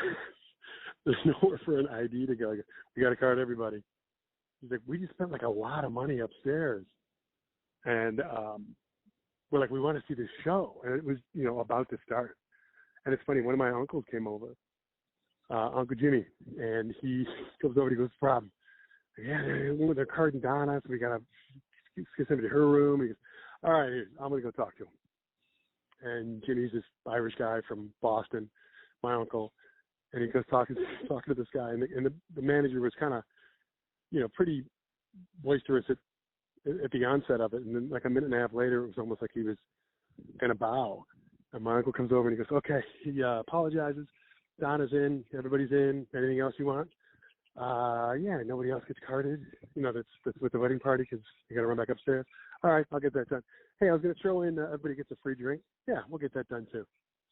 So we're down in this bar, like literally each getting a free drink right when SNL comes on. So it was kind of a, to your point, he certainly was at the wedding. So it's kind of cool.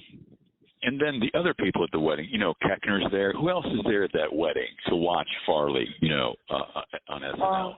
So it was James, Leo Ford, Keckner,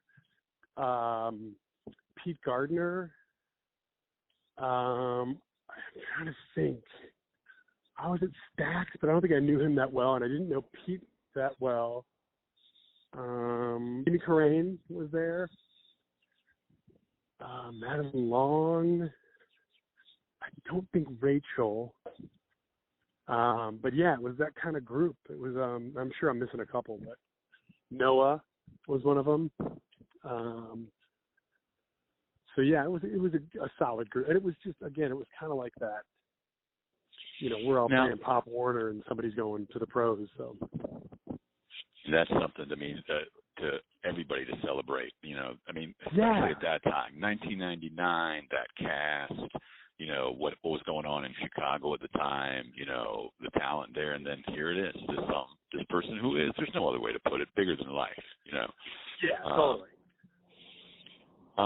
But it's funny because I've known you for a while and always liked you and respected you, but I never look up people. Like, I've never Googled people or Wikipedia them. But for something like this, I'm like, well, let me just look them up, just in case, just for talking points. But the amount of work you've done, it's prolific.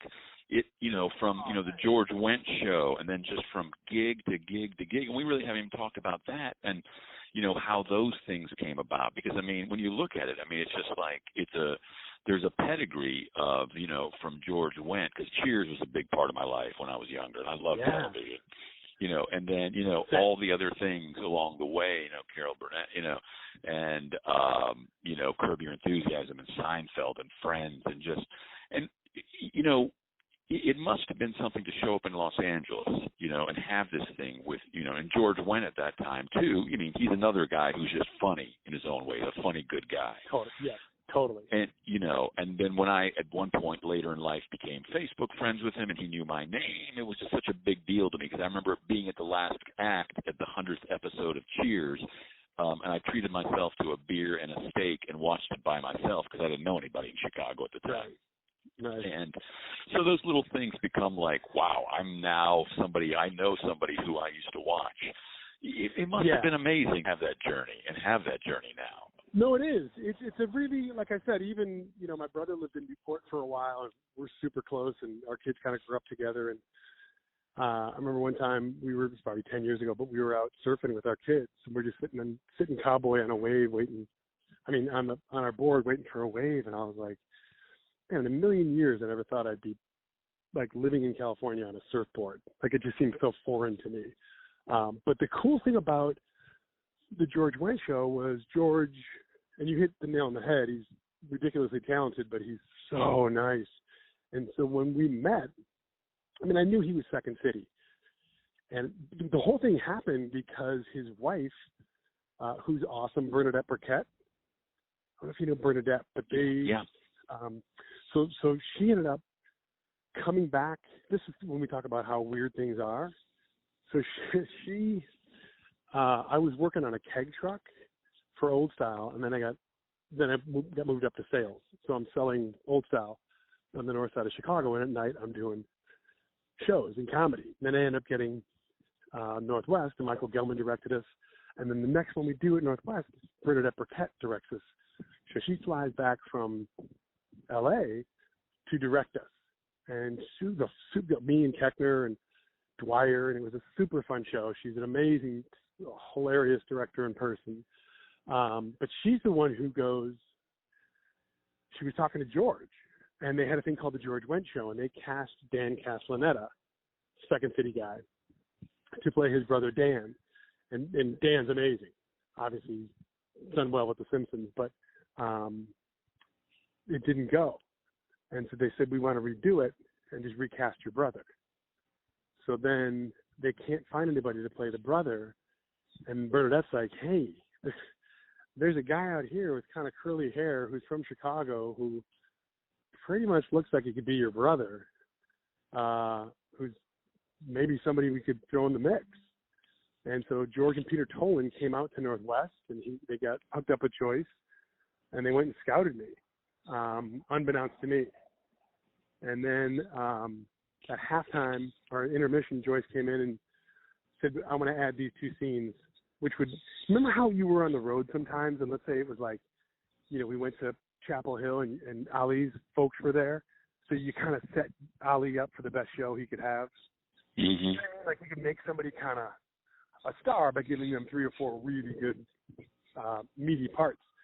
Anyway, so I did that, and they came back afterwards and they said, we want to bring you to L.A. to audition. I flew back probably 6 or 7 times, and then I get the George Wendt show, which is crazy because then it's getting full circle because the first guy they cast after George and me is Brian Doyle Murray. Who's Joel's brother, who's from the same neighborhood.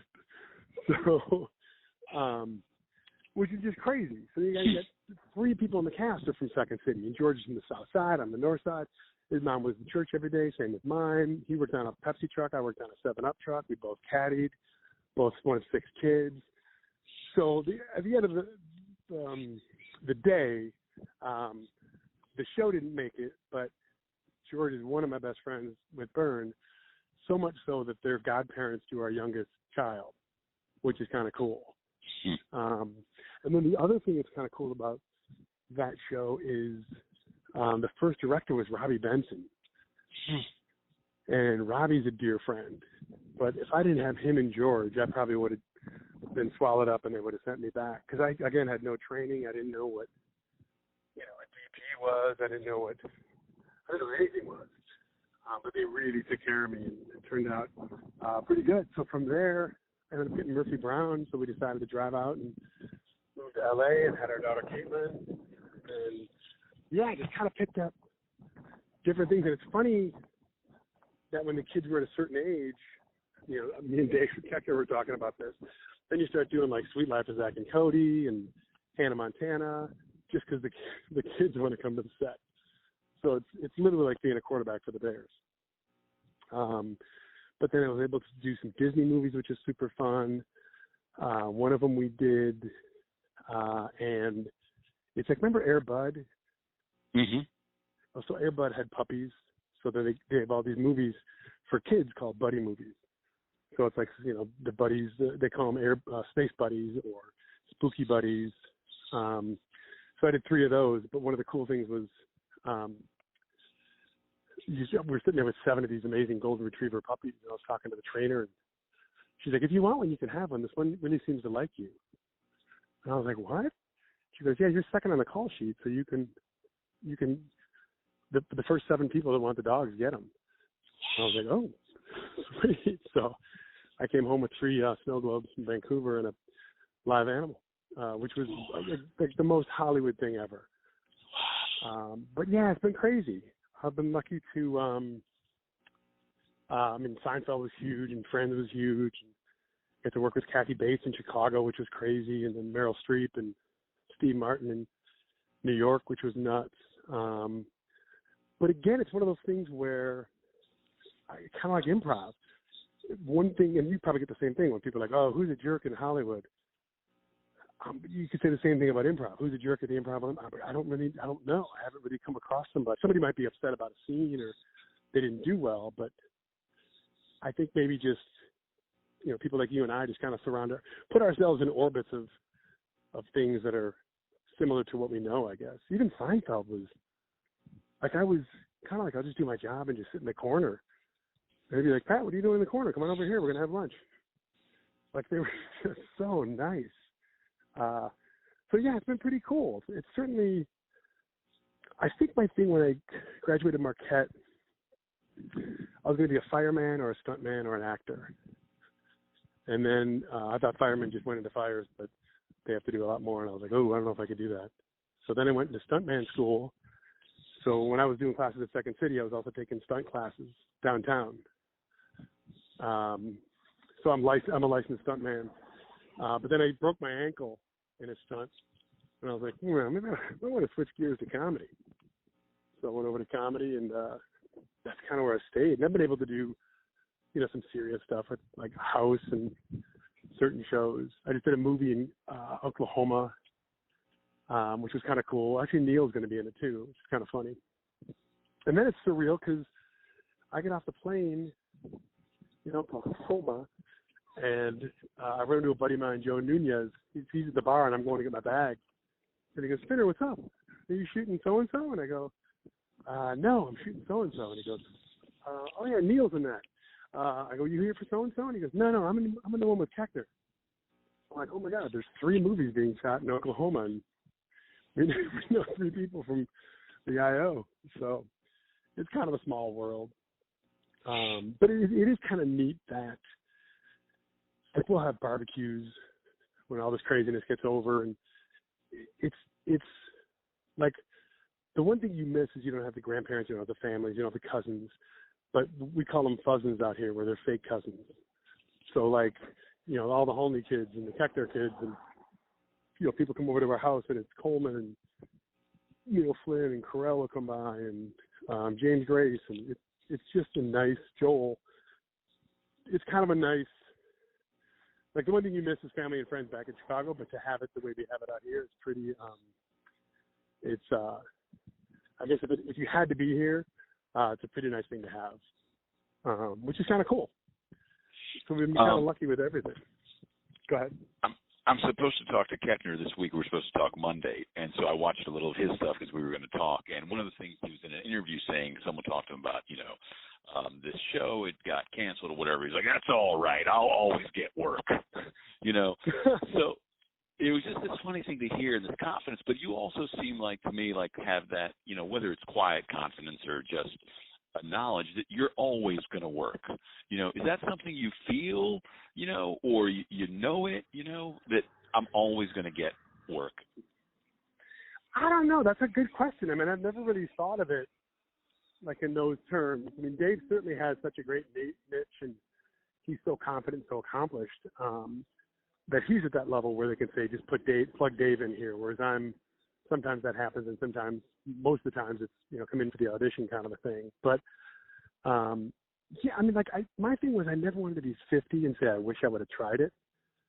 So I think I just kind of tried it to see, like, how long it would go, how far it would go. Kind of the whole time thinking, all right, well, I can always go back to selling beer or advertising or something like that. But I think it's wild. I remember one time I'm talking to an actress, a really established actress in Chicago. She was visiting, and she's really sweet. And she said, she was introduced, we have a mutual friend. And I said, yeah, I'm going back out to LA. I did a sitcom, but it didn't get picked up. But now I'm going back out and I'm recurring on another one. She was great. What do you want to do? And I said, do everything. I want to do TV, film, improv, stage. And she was like, well, you just better pick one, because that's all you can do. And I remember in my mind thinking, like, it's kind of like that whole, like, there's no way you could do 100 push-ups. You just kind of almost psych yourself out, like, I've got to do that. And I'm not really competitive. It was just more, why can't I do that?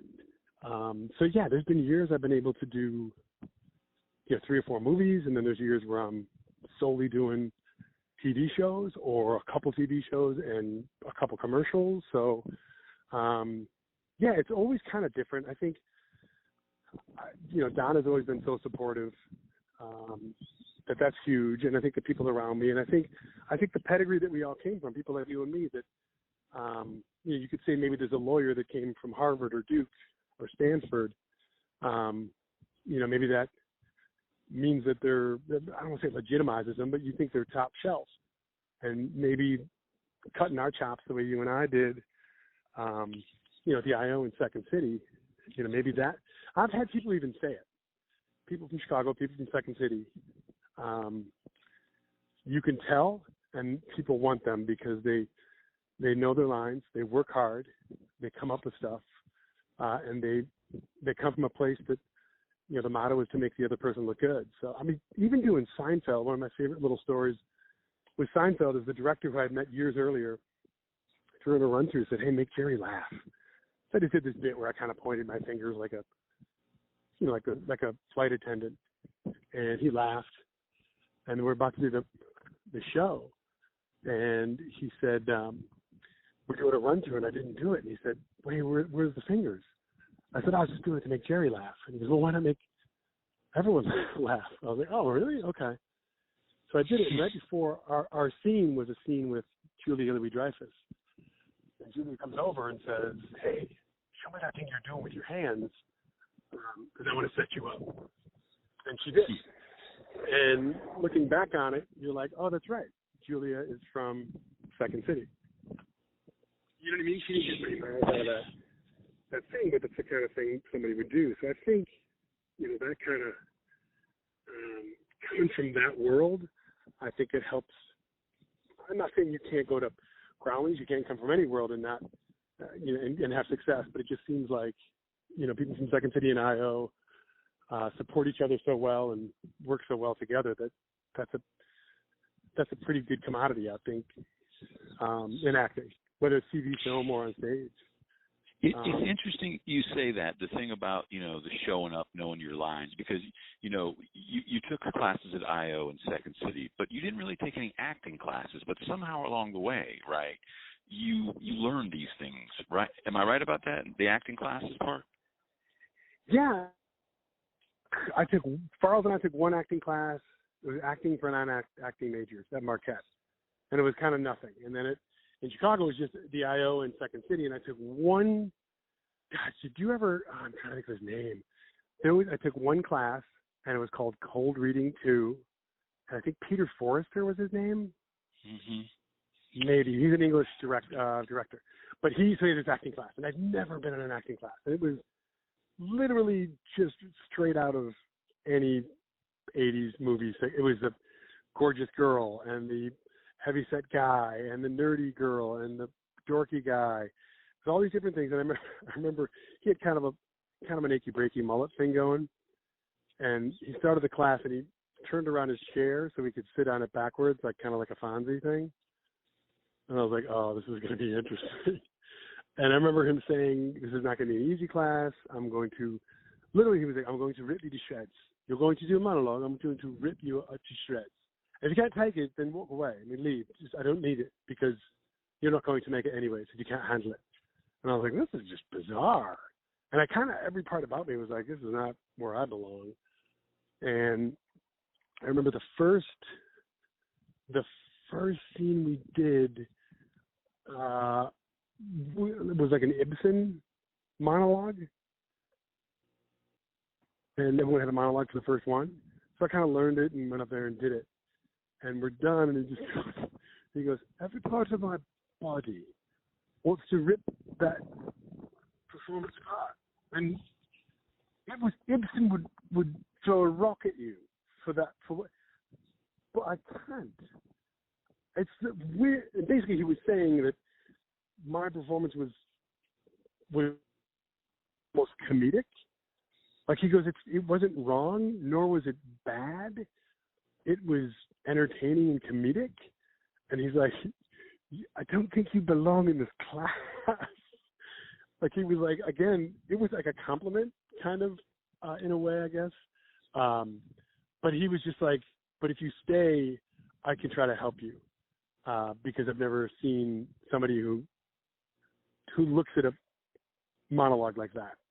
And not that it was different, it was just whatever. And the crazy thing was the next scene he gave me was with this ridiculously beautiful girl. And there was like a kissing scene in it. But I remember, okay, this, my line, your line, and there's a kiss. And she goes, well, we got to practice. And I'm like, really? So, but it was interesting. It was a really cool, I think from that point on, like you and I were talking before about sports, I think it's, you and me, I think, at least I feel this way, it's my job to get along with a director because they're the one that can ultimately get rid of me or not shoot me well or do whatever, but they're also the ones that see what we do, and so they're to me like a coach. So I'm always coming to them for advice or to heed what they have to say. I remember one director one time saying that, he goes, there's one tip I'll give you. It was right when I was starting. And he directed a ton of Seinfeld. And he said, if the director's not talking to you, then don't worry. That means you're doing it good, and he's got a million other things to worry about.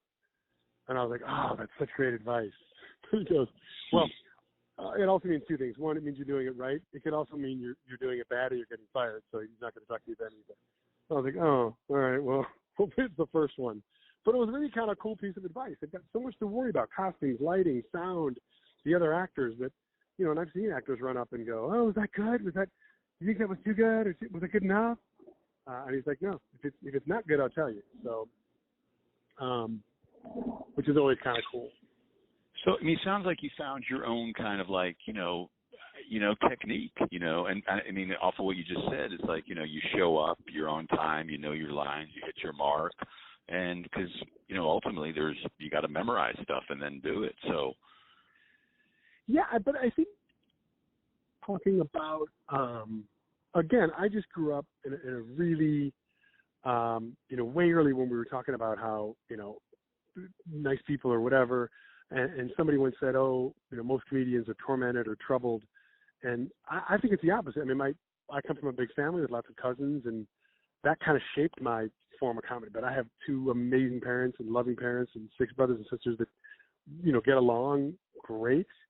But that's kind of what maybe to answer your point, that's something that I bring to the table. I don't know. But I do, I know, even like The Middle, I did a show for the creators of The Middle, Eileen and Deanne, created it, but I had done a show with them years before. We were stuck in a scene, and they said, "Could you think of anything?" And I just, well, I'm a mailman, and I like her, but I don't like her. So it'd be funny if hers is all mushy, like it wrapped up with a banana peel, and then the one for the girl I like, maybe you could wrap it in like a pink ribbon. Like it was just a bit. I just kind of pitched, like you and I would just kind of throw out ideas, and they probably said something else. And anyways, it worked, and it really helped the scene. But so when we came down to audition for The Middle, it was like a Thursday night at like 5 or 6 o'clock, and we were the last people to audition, and it was Neil and I. And Neil's a amazing friend and dear friend. He turns and he goes, "You going for the dad?" I go, "No, I'm going for the work friend." And he goes, "Oh, all right, good. Want to run lines?" So we ran lines, and we go in, and then he gets the dad, and then I had done well to get my part that ended up going to Chris Kattan, because he had a deal with CBS and it just didn't work out with me in that capacity. And it's part of being an actor. And then they called my agent. We're like, "Hey, if this thing gets picked up, we're going to put Pat in something." And I've done 2 shows where that's happened. And my manager's like, "In Hollywood, people lie almost all the time. You're the only person I know that's had 2 people say, if this goes, we're going to bring Pat as recurring. We don't have a part yet, but we're going to run around with him." So that was flattering. And I hope that didn't sound boastful. It was flattering because, I talked like you to a lot of kids, coming up from high school and college and even older. And that's kind of it. I mean, at the end of the day, if you come out of an audition and you do the best possible job you can do to win it over, then that's it. You're too short, you're too tall, you're too old, you're too young. You can't control that. But, take ownership in what you're doing and pride in what you're doing, and do the best job you possibly can every time. And, hopefully things work out. Somebody said it's hard work, luck, and talent. And those things a lot of times have to come into play, to get something. So I've gotten things that I didn't think I'd get and vice versa. But, I think if I ever saw any producer or director or castmate that I worked with on the street, that we'd probably have a opportunity for a laugh, which is cool. I mean, you don't take it too seriously, but you kind of treat it like high school, where you're going to see people. That's the other thing. Like you see people, like I'll see a director and then I'll see them 3 years later doing something else. So you definitely, probably like in New York, I'm sure it's the same way. So it's just kind of, you're your own product. So if I'm selling 7-Up to a, grocery store and they don't want it, well, that's okay. I didn't make it. But that's where it can be tough. I mean, if I don't get something, I try to figure out what I could have done to put myself in the best position to get it. And if I've done everything I can, then that's okay. You move on. So you can't let it rock your world. You have to take it serious. Kind of like an improv show. I mean, that's the one thing I remember coming out here, and I did an improv show, and we were done, and it wasn't a really good show. And everyone was like, whatever. But I was like, no, man, where I come from, it's like, shoot, I could have come out as a governor for Ali. That would have helped him in the scene. You just try to mentally figure out for the future how you can make better moves, if that makes sense. Yeah, absolutely. But I think I learned that coming up. When you and I were coming up, I think we policed each other, and again, looking back, it's just the talent on and off stage, and I think that's what I loved the most about it was you could be in I could be in a scene in an Armando or a Harold with anybody. There wasn't anybody that you wouldn't enjoy doing a scene with. You know what I mean? And that's what made it fun, and having a beer with afterwards. Those were some of the best beers. I talked to my friend Fred Weller, who I've known him since I was 17, and I said, if you could wave a magic wand and you could be on a type of show that, do you want to be a fake doctor or a lawyer, or do you want to be a fake banker or a, delivery guy, what would you want? And he said, well, both my parents were attorneys in New Orleans, and I live in New York now. I wouldn't mind being in some type of a DA in a New York procedural where I get to live in New York with my family and then, go to a set in New York and be a lawyer. Is that something for yourself where you have an idea if you could wave a magic wand, the type of virtual world you could create for yourself as a, actor on a show? Yeah, that's a great question. It's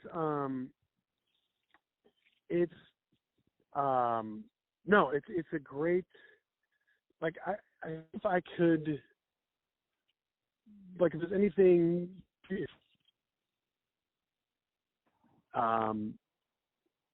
it'd be great to get a cabin or a house on a lake or something like that. But the first thing I would do would be to try to produce something that I wanted to have made that I haven't been able to make yet. And by that, I wrote a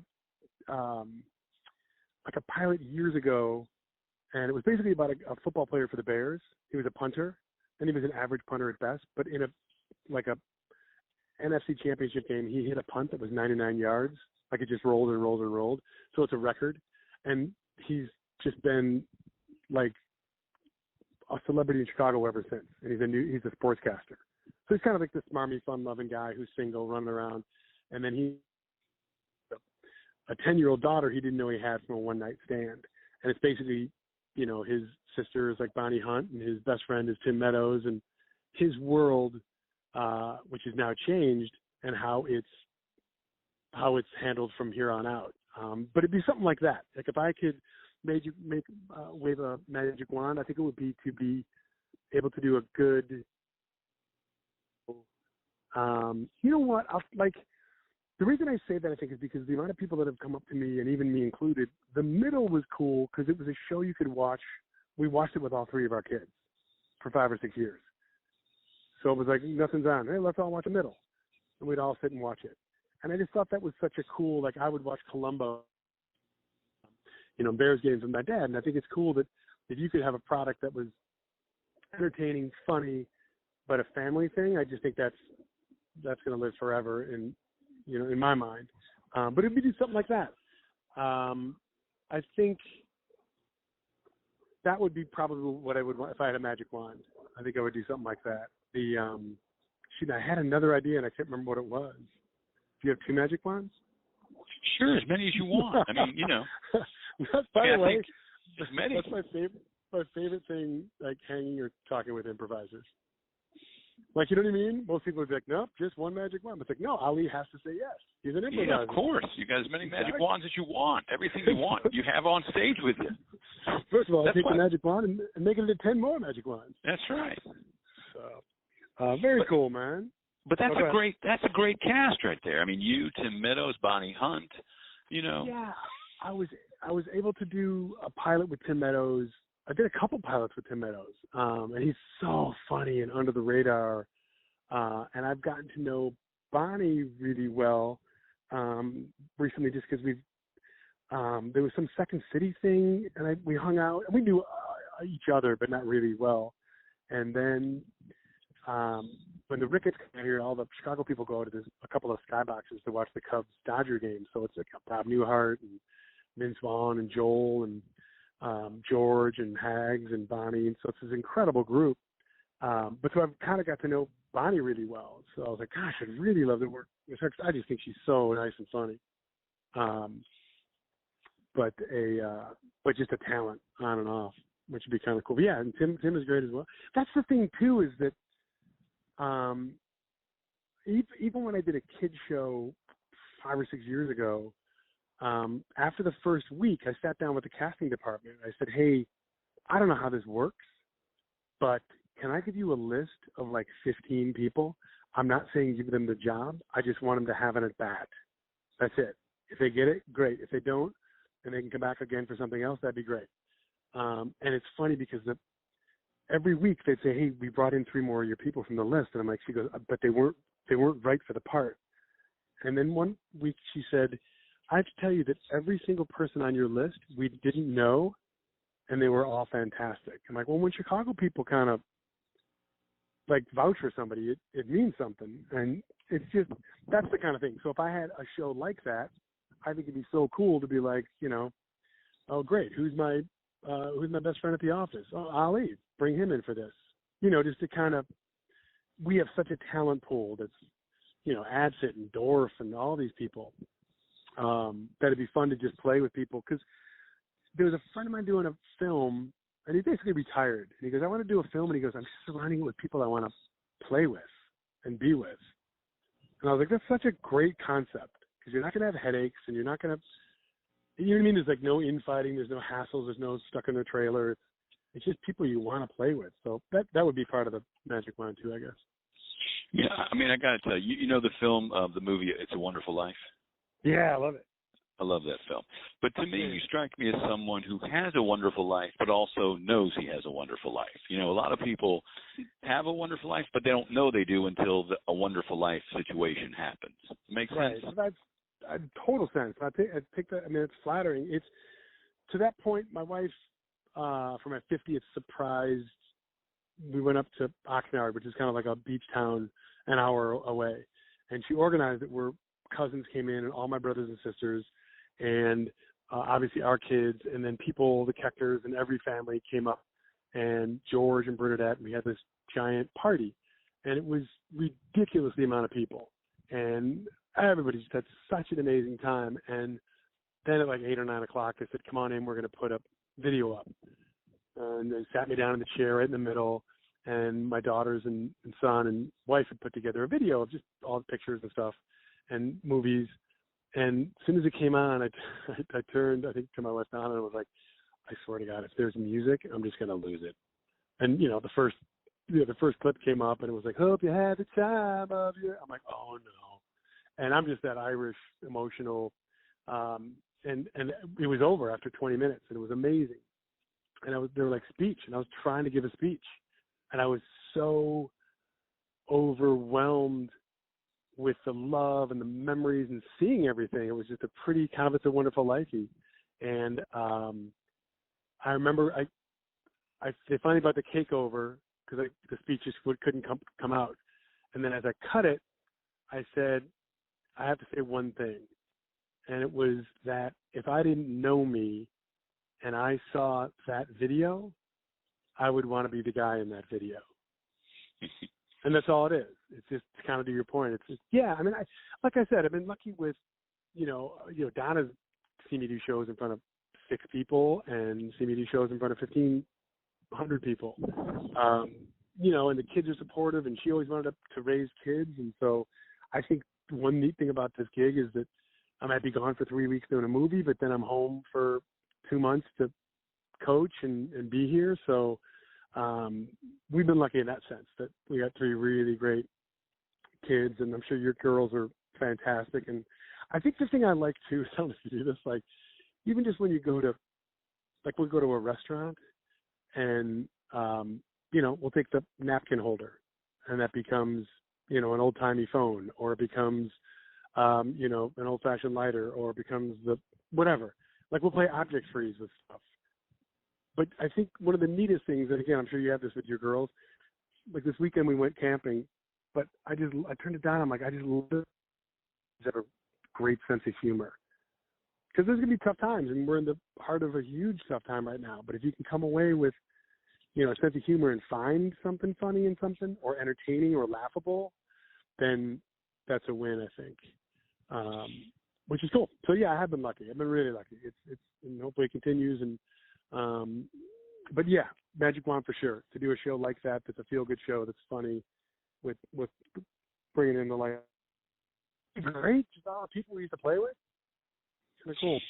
Yeah, I mean, off of what you said, I don't think I mentioned this earlier, but I do this phone call using an old-timey black handheld receiver plugged into my iPhone, because I wanted to get back to that time where you were lucky to have a phone to call a friend after dinner and just, shoot the shit. So what I'm holding in my hand is an old black receiver in my hand, because it's just awesome. And then when Kevin and I talked, he goes, are we Zooming this? And Richard Kind said the same thing. Let's do FaceTime. I said, no, it's not like that. It's a phone call, and however I figure out what to do with it, whether it actually records, where to post it, is not as important to me as connecting with someone who I feel profoundly lucky to be able to call someone like you and take up this much time talking to so you. Nice. And so I don't know what's going to happen with it. Dude, here's the thing. If nothing else, somebody a long time ago did a thing like on Beer Shark Mice. And it's just one of those things that, whatever happens with it, it's just neat to, I think it's just neat. I did a movie with Columbus, and it was fantastic. And we sat one night, and all we did was talk about John Candy, because he did a movie called Only the Lonely. That was his first movie. He was a John Hughes protege. You and who? Say it again. You cut out for a second. Chris Columbus. Okay, right. He was a protege of John Hughes. But I did a movie with him in Vancouver. And one night we were out, just he and I found out that he worked with John Candy in Only the Lonely, which was the first movie he ever did.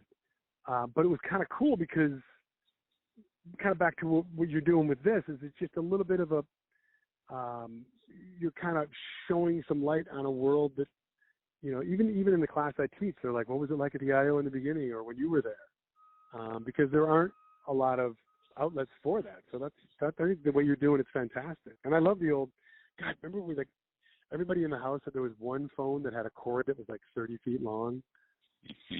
Remember, we could like go upstairs and go into a room and, but that's awesome, man. Very cool. No, I think it's really cool you're doing it. I think it's and again, like you said, you're getting Richard Kind and Texas is so great. It's been the other night we watched National Lampoon with my youngest daughter is very funny naturally. Okay. And we watched. I want to try to. And we were watching National Lampoons, and then I was like, "Whoa, there's John Candy." I was like, "Wow, you forget." You know, the power he had. And probably somebody that influenced you and Chris and myself. But I just hadn't seen a movie in a while where I was like, he was the real deal too. Another guy who came along and just wanted to make people laugh. And that's it. You just want to make people laugh. And, you know, it's funny you tell that story about Chris because to me, I tell folks, I clock my LOLs every day. You know, I got to get my LOLs, whether it's in the real world or the cyber world. It doesn't mean I got to get them on stage. If I make someone laugh, I made him laugh. I got to laugh. Yeah, and it's funny because looking back on it, none of us did it in a narcissistic way or a gratifying way. It was more, you know, and people compare the two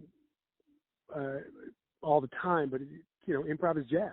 And we all went up there and did jazz without instruments. But I think it's such a cool thing that you can create something for an audience that they'll never see again. Like it's such a bittersweet kind of romantic concept that, I mean, it's funny, you know, I'm 50s and we have people at our kids' school. And so we do shows at the IO and after a while they're like, wait, what do you guys do a show? We're like, yeah. So one night, maybe, I don't know, 15 parents came and literally, like the IO is in Hollywood, and we live in Toluca Lake, which is kind of by Universal Studios, but it's 8 minutes away. So it's not like we're driving to El Segundo. It's not far. And these people, most people that live here tend to stay in the valley. So the first thing was when they got there, they're like, this is so cool that we're in Hollywood. And then after the show, they were just, I think, blown away because what you do and Beer Shark Mice and stuff is a product of what we all learned in Chicago, which is, you know, it's commonplace. It's kind of all over. Everybody, you know, my parents were like, yeah, I know improv, but people here don't have that same education. So it's more stand-up, more groundlings. But these people, it's like you showed them, you know, the lost city of Atlantis. They were, and I'm like, oh yeah, really cool. They're like, no, that was insane. You guys all just coming in and out of scenes and so fast, and you guys write that, right? No, we did, which is always the best flattery. But it's cool. It's cool to see that. I mean, if you would have told me that I'd be, you know, in my 50s doing this, I'd be like, there's no way. But yeah, I mean, we do shows, and you know, my daughter, who was turned 21, she came to the show for the first time, and she was blown away because she'd never seen anything like it. She's seen live TV, she's seen shows, plays, movies, and then she brings her friends, and she's got, you know, her friends will come over. They're 25, like, hey, Mr. Finn, hey, when are you doing another show? We want to see it. I'm like, that's crazy. But I think it's just kind of the art form that we all learned that is timeless. Bernadette Burkett still gets up and does shows with her group, with Harry Murphy and Dan Castellaneta and those guys. So it's a pretty cool thing. It's a pretty cool thing we all came from. And I love that you reached out. How did Beer Shark Mice come around? I don't want to keep you too much longer, but I mean, to not talk about Beer Shark Mice would be, you know. Yeah, no, that's sure. So Beer Shark Mice is basically a lot of times Pete and I, Pete Holney, like if we were doing shows at similar times, Sharna would say, and she was just throwing groups up, you know, like a kind of a jam. She would always say, okay, Finn, you're in this group. Holney, you're over here in the other group. And she would always try to separate, like Neil would be in this group, and Stack, you're in the other group. Because she felt, well, Finn's physical. He's kind of similar to to Pete, so I'll separate those two. And so Pete's like, hey, I don't know you really well, but I've never really had a chance to work with you because we always get separated. I'm like, dude, I'd love to work with you. And he said, well, I'm thinking about getting a group. And so he said he was working with Mike Coleman. And I said, yeah, I know Mike from The Annoyance. He's great. I said, I've been palling around with Keckner. He's a good buddy of mine. And he goes, he's great. And I said, I'll ask him. And then he said, he's living with Neil at the time. So I said, Neil's great too. And then I think Neil was bouncing around with Pat McCartney. So that was the group. And we met at Keckner's house. And we kind of talked about the format. And then somebody was like, let's do something that nobody's ever done before. And we tried to come up with something different. And I was like, I remember Del saying, you could do something that's never done before, but if it's not funny, then you're missing the point. At the end of the day, it's got to be funny. So we kind of mistakenly fell into this. We were doing a scene, and two people were in the scene, and somebody came by to deliver, Coke to the Coke machine in the break room. And then he goes, hey, I'm just here to put in some Coke in the break room. And he goes, yeah, it's down the hall. Cool. And so instead of just going with the Coke machine guy or just staying with these two, one got tagged out and one of them stayed and went with the Coke machine guy. So we just kind of found this, they call it slacker form, even though I just saw the movie recently, but it's basically you're just tagging one person out and the other person's remaining in the scene the whole time. But they go really fast.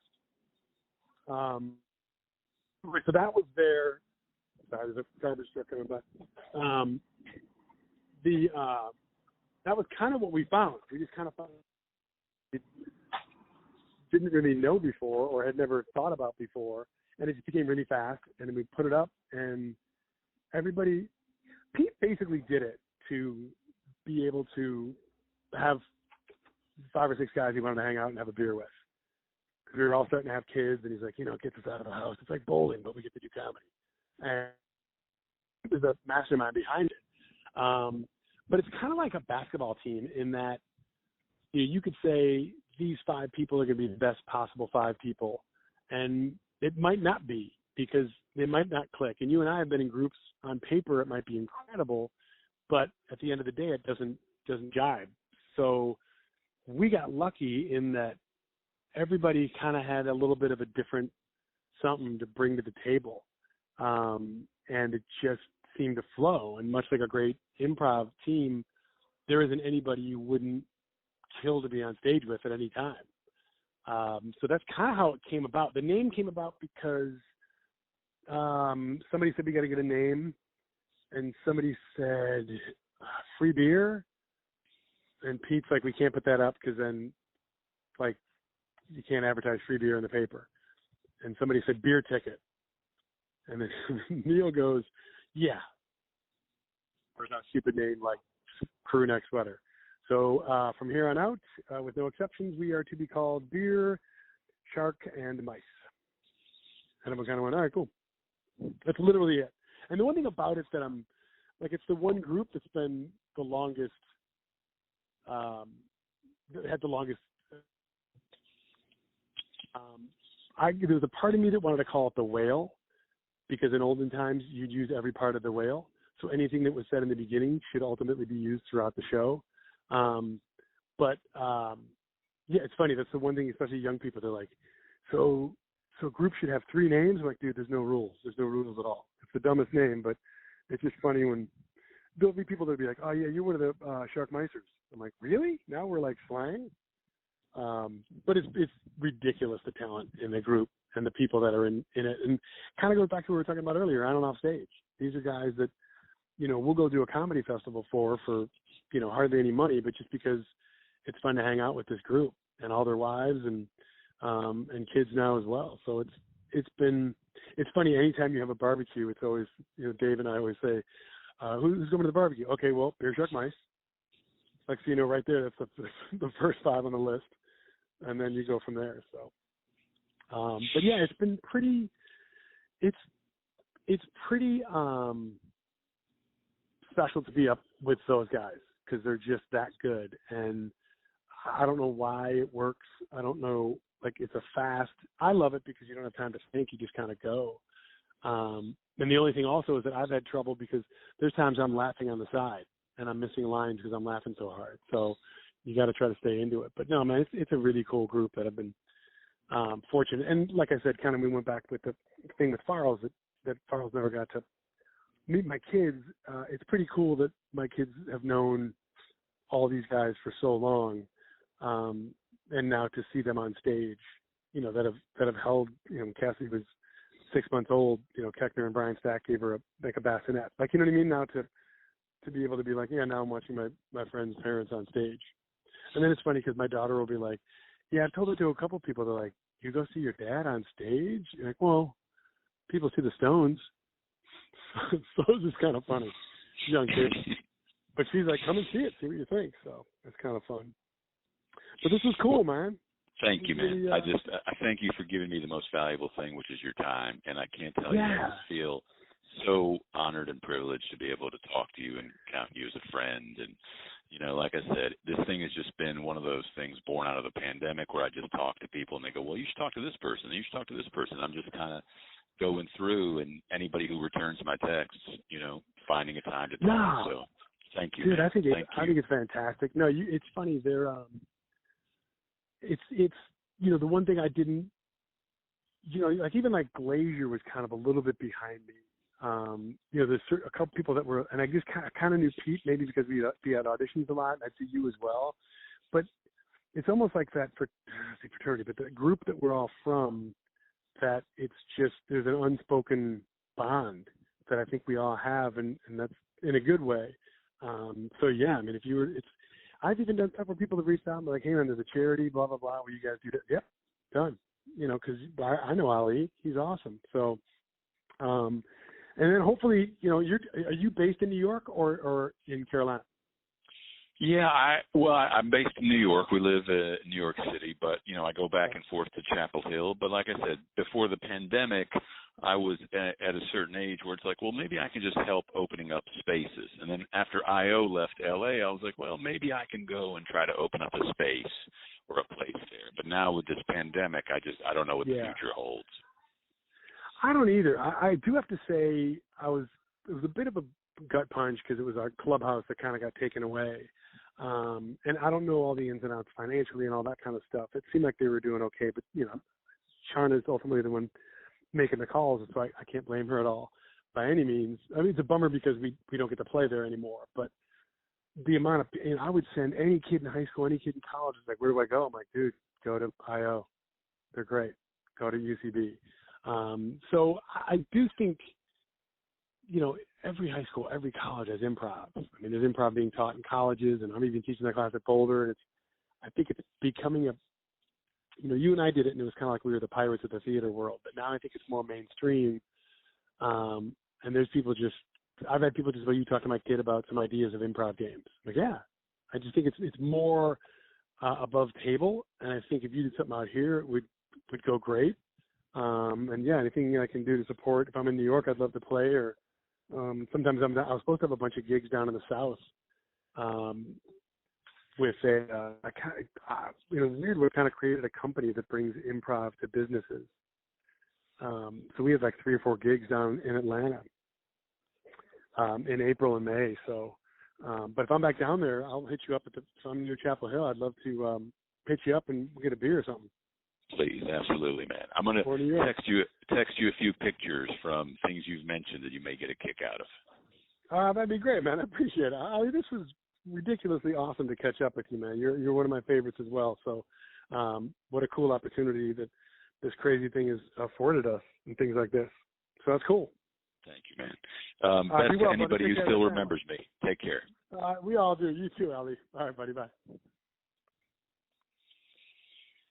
Wow, that was Pat Finn, and we talked for 2.5 hours, and it seemed so effortless. I mean, he's such a funny, good guy, a storyteller, you know, a good human, and I mean, you know, it's just the lineage, the pedigree. I mean, he's someone who is 6 degrees of separation from so many people in comedy, and I love that he still carries the love of Chris Farley in his heart with him, and you know. is more than happy to talk about Chris and who he was and the legend of who he was as a comedian, but also as a human being with such a big heart that Farley had.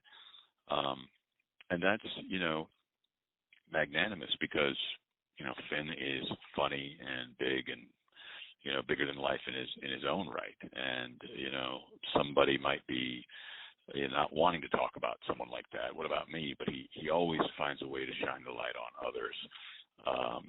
And, you can tell why he's worked so consistently and why he's so beloved in the comedy world and the acting world. And, again, this thing is born out of the pandemic. I don't think I would have called and bothered Pat Finn for 2.5 hours in the BC before Corona world.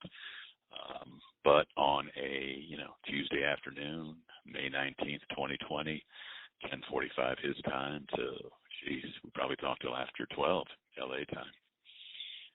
We were able to connect. I hope this recorded. I hope I figure out how to post it. But like I said, that's not important right now. What's important is that I got a chance to talk to some pretty cool people like Pat Finn. So if you're still listening, which I can't believe if you are, but if you are, bless you. Check out thepit-nyc.com for online classes and hopefully someday in the real world classes once we're allowed to socially distant and do improv together again. Wow, still taking it all in, just amazing. So I'm not sure where this will find you, but wherever it finds you, good night or sweet dreams or good morning or good afternoon. But I hope it finds you healthy, and if you're not healthy, I hope you get healthy, and I hope once you get healthy, you stay healthy and appreciate your health, because that's the most important thing, is health, and true health is wealth. And being able to take a deep breath is probably more value than any money in the world right now, just to be able to take a deep, conscious breath. I hope to meet you someday in the real world. Please come up to me and say hello. But until then, safe travels.